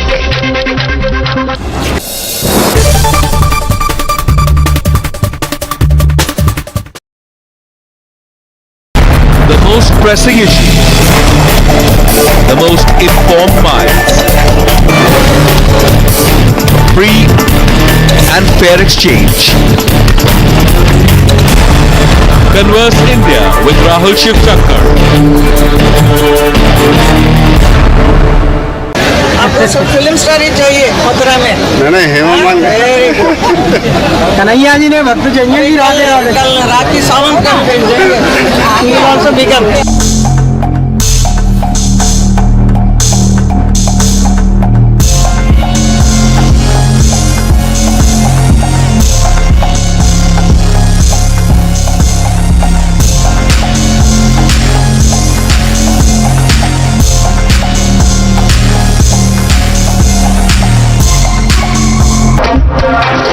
You're watching the News Hour at 10.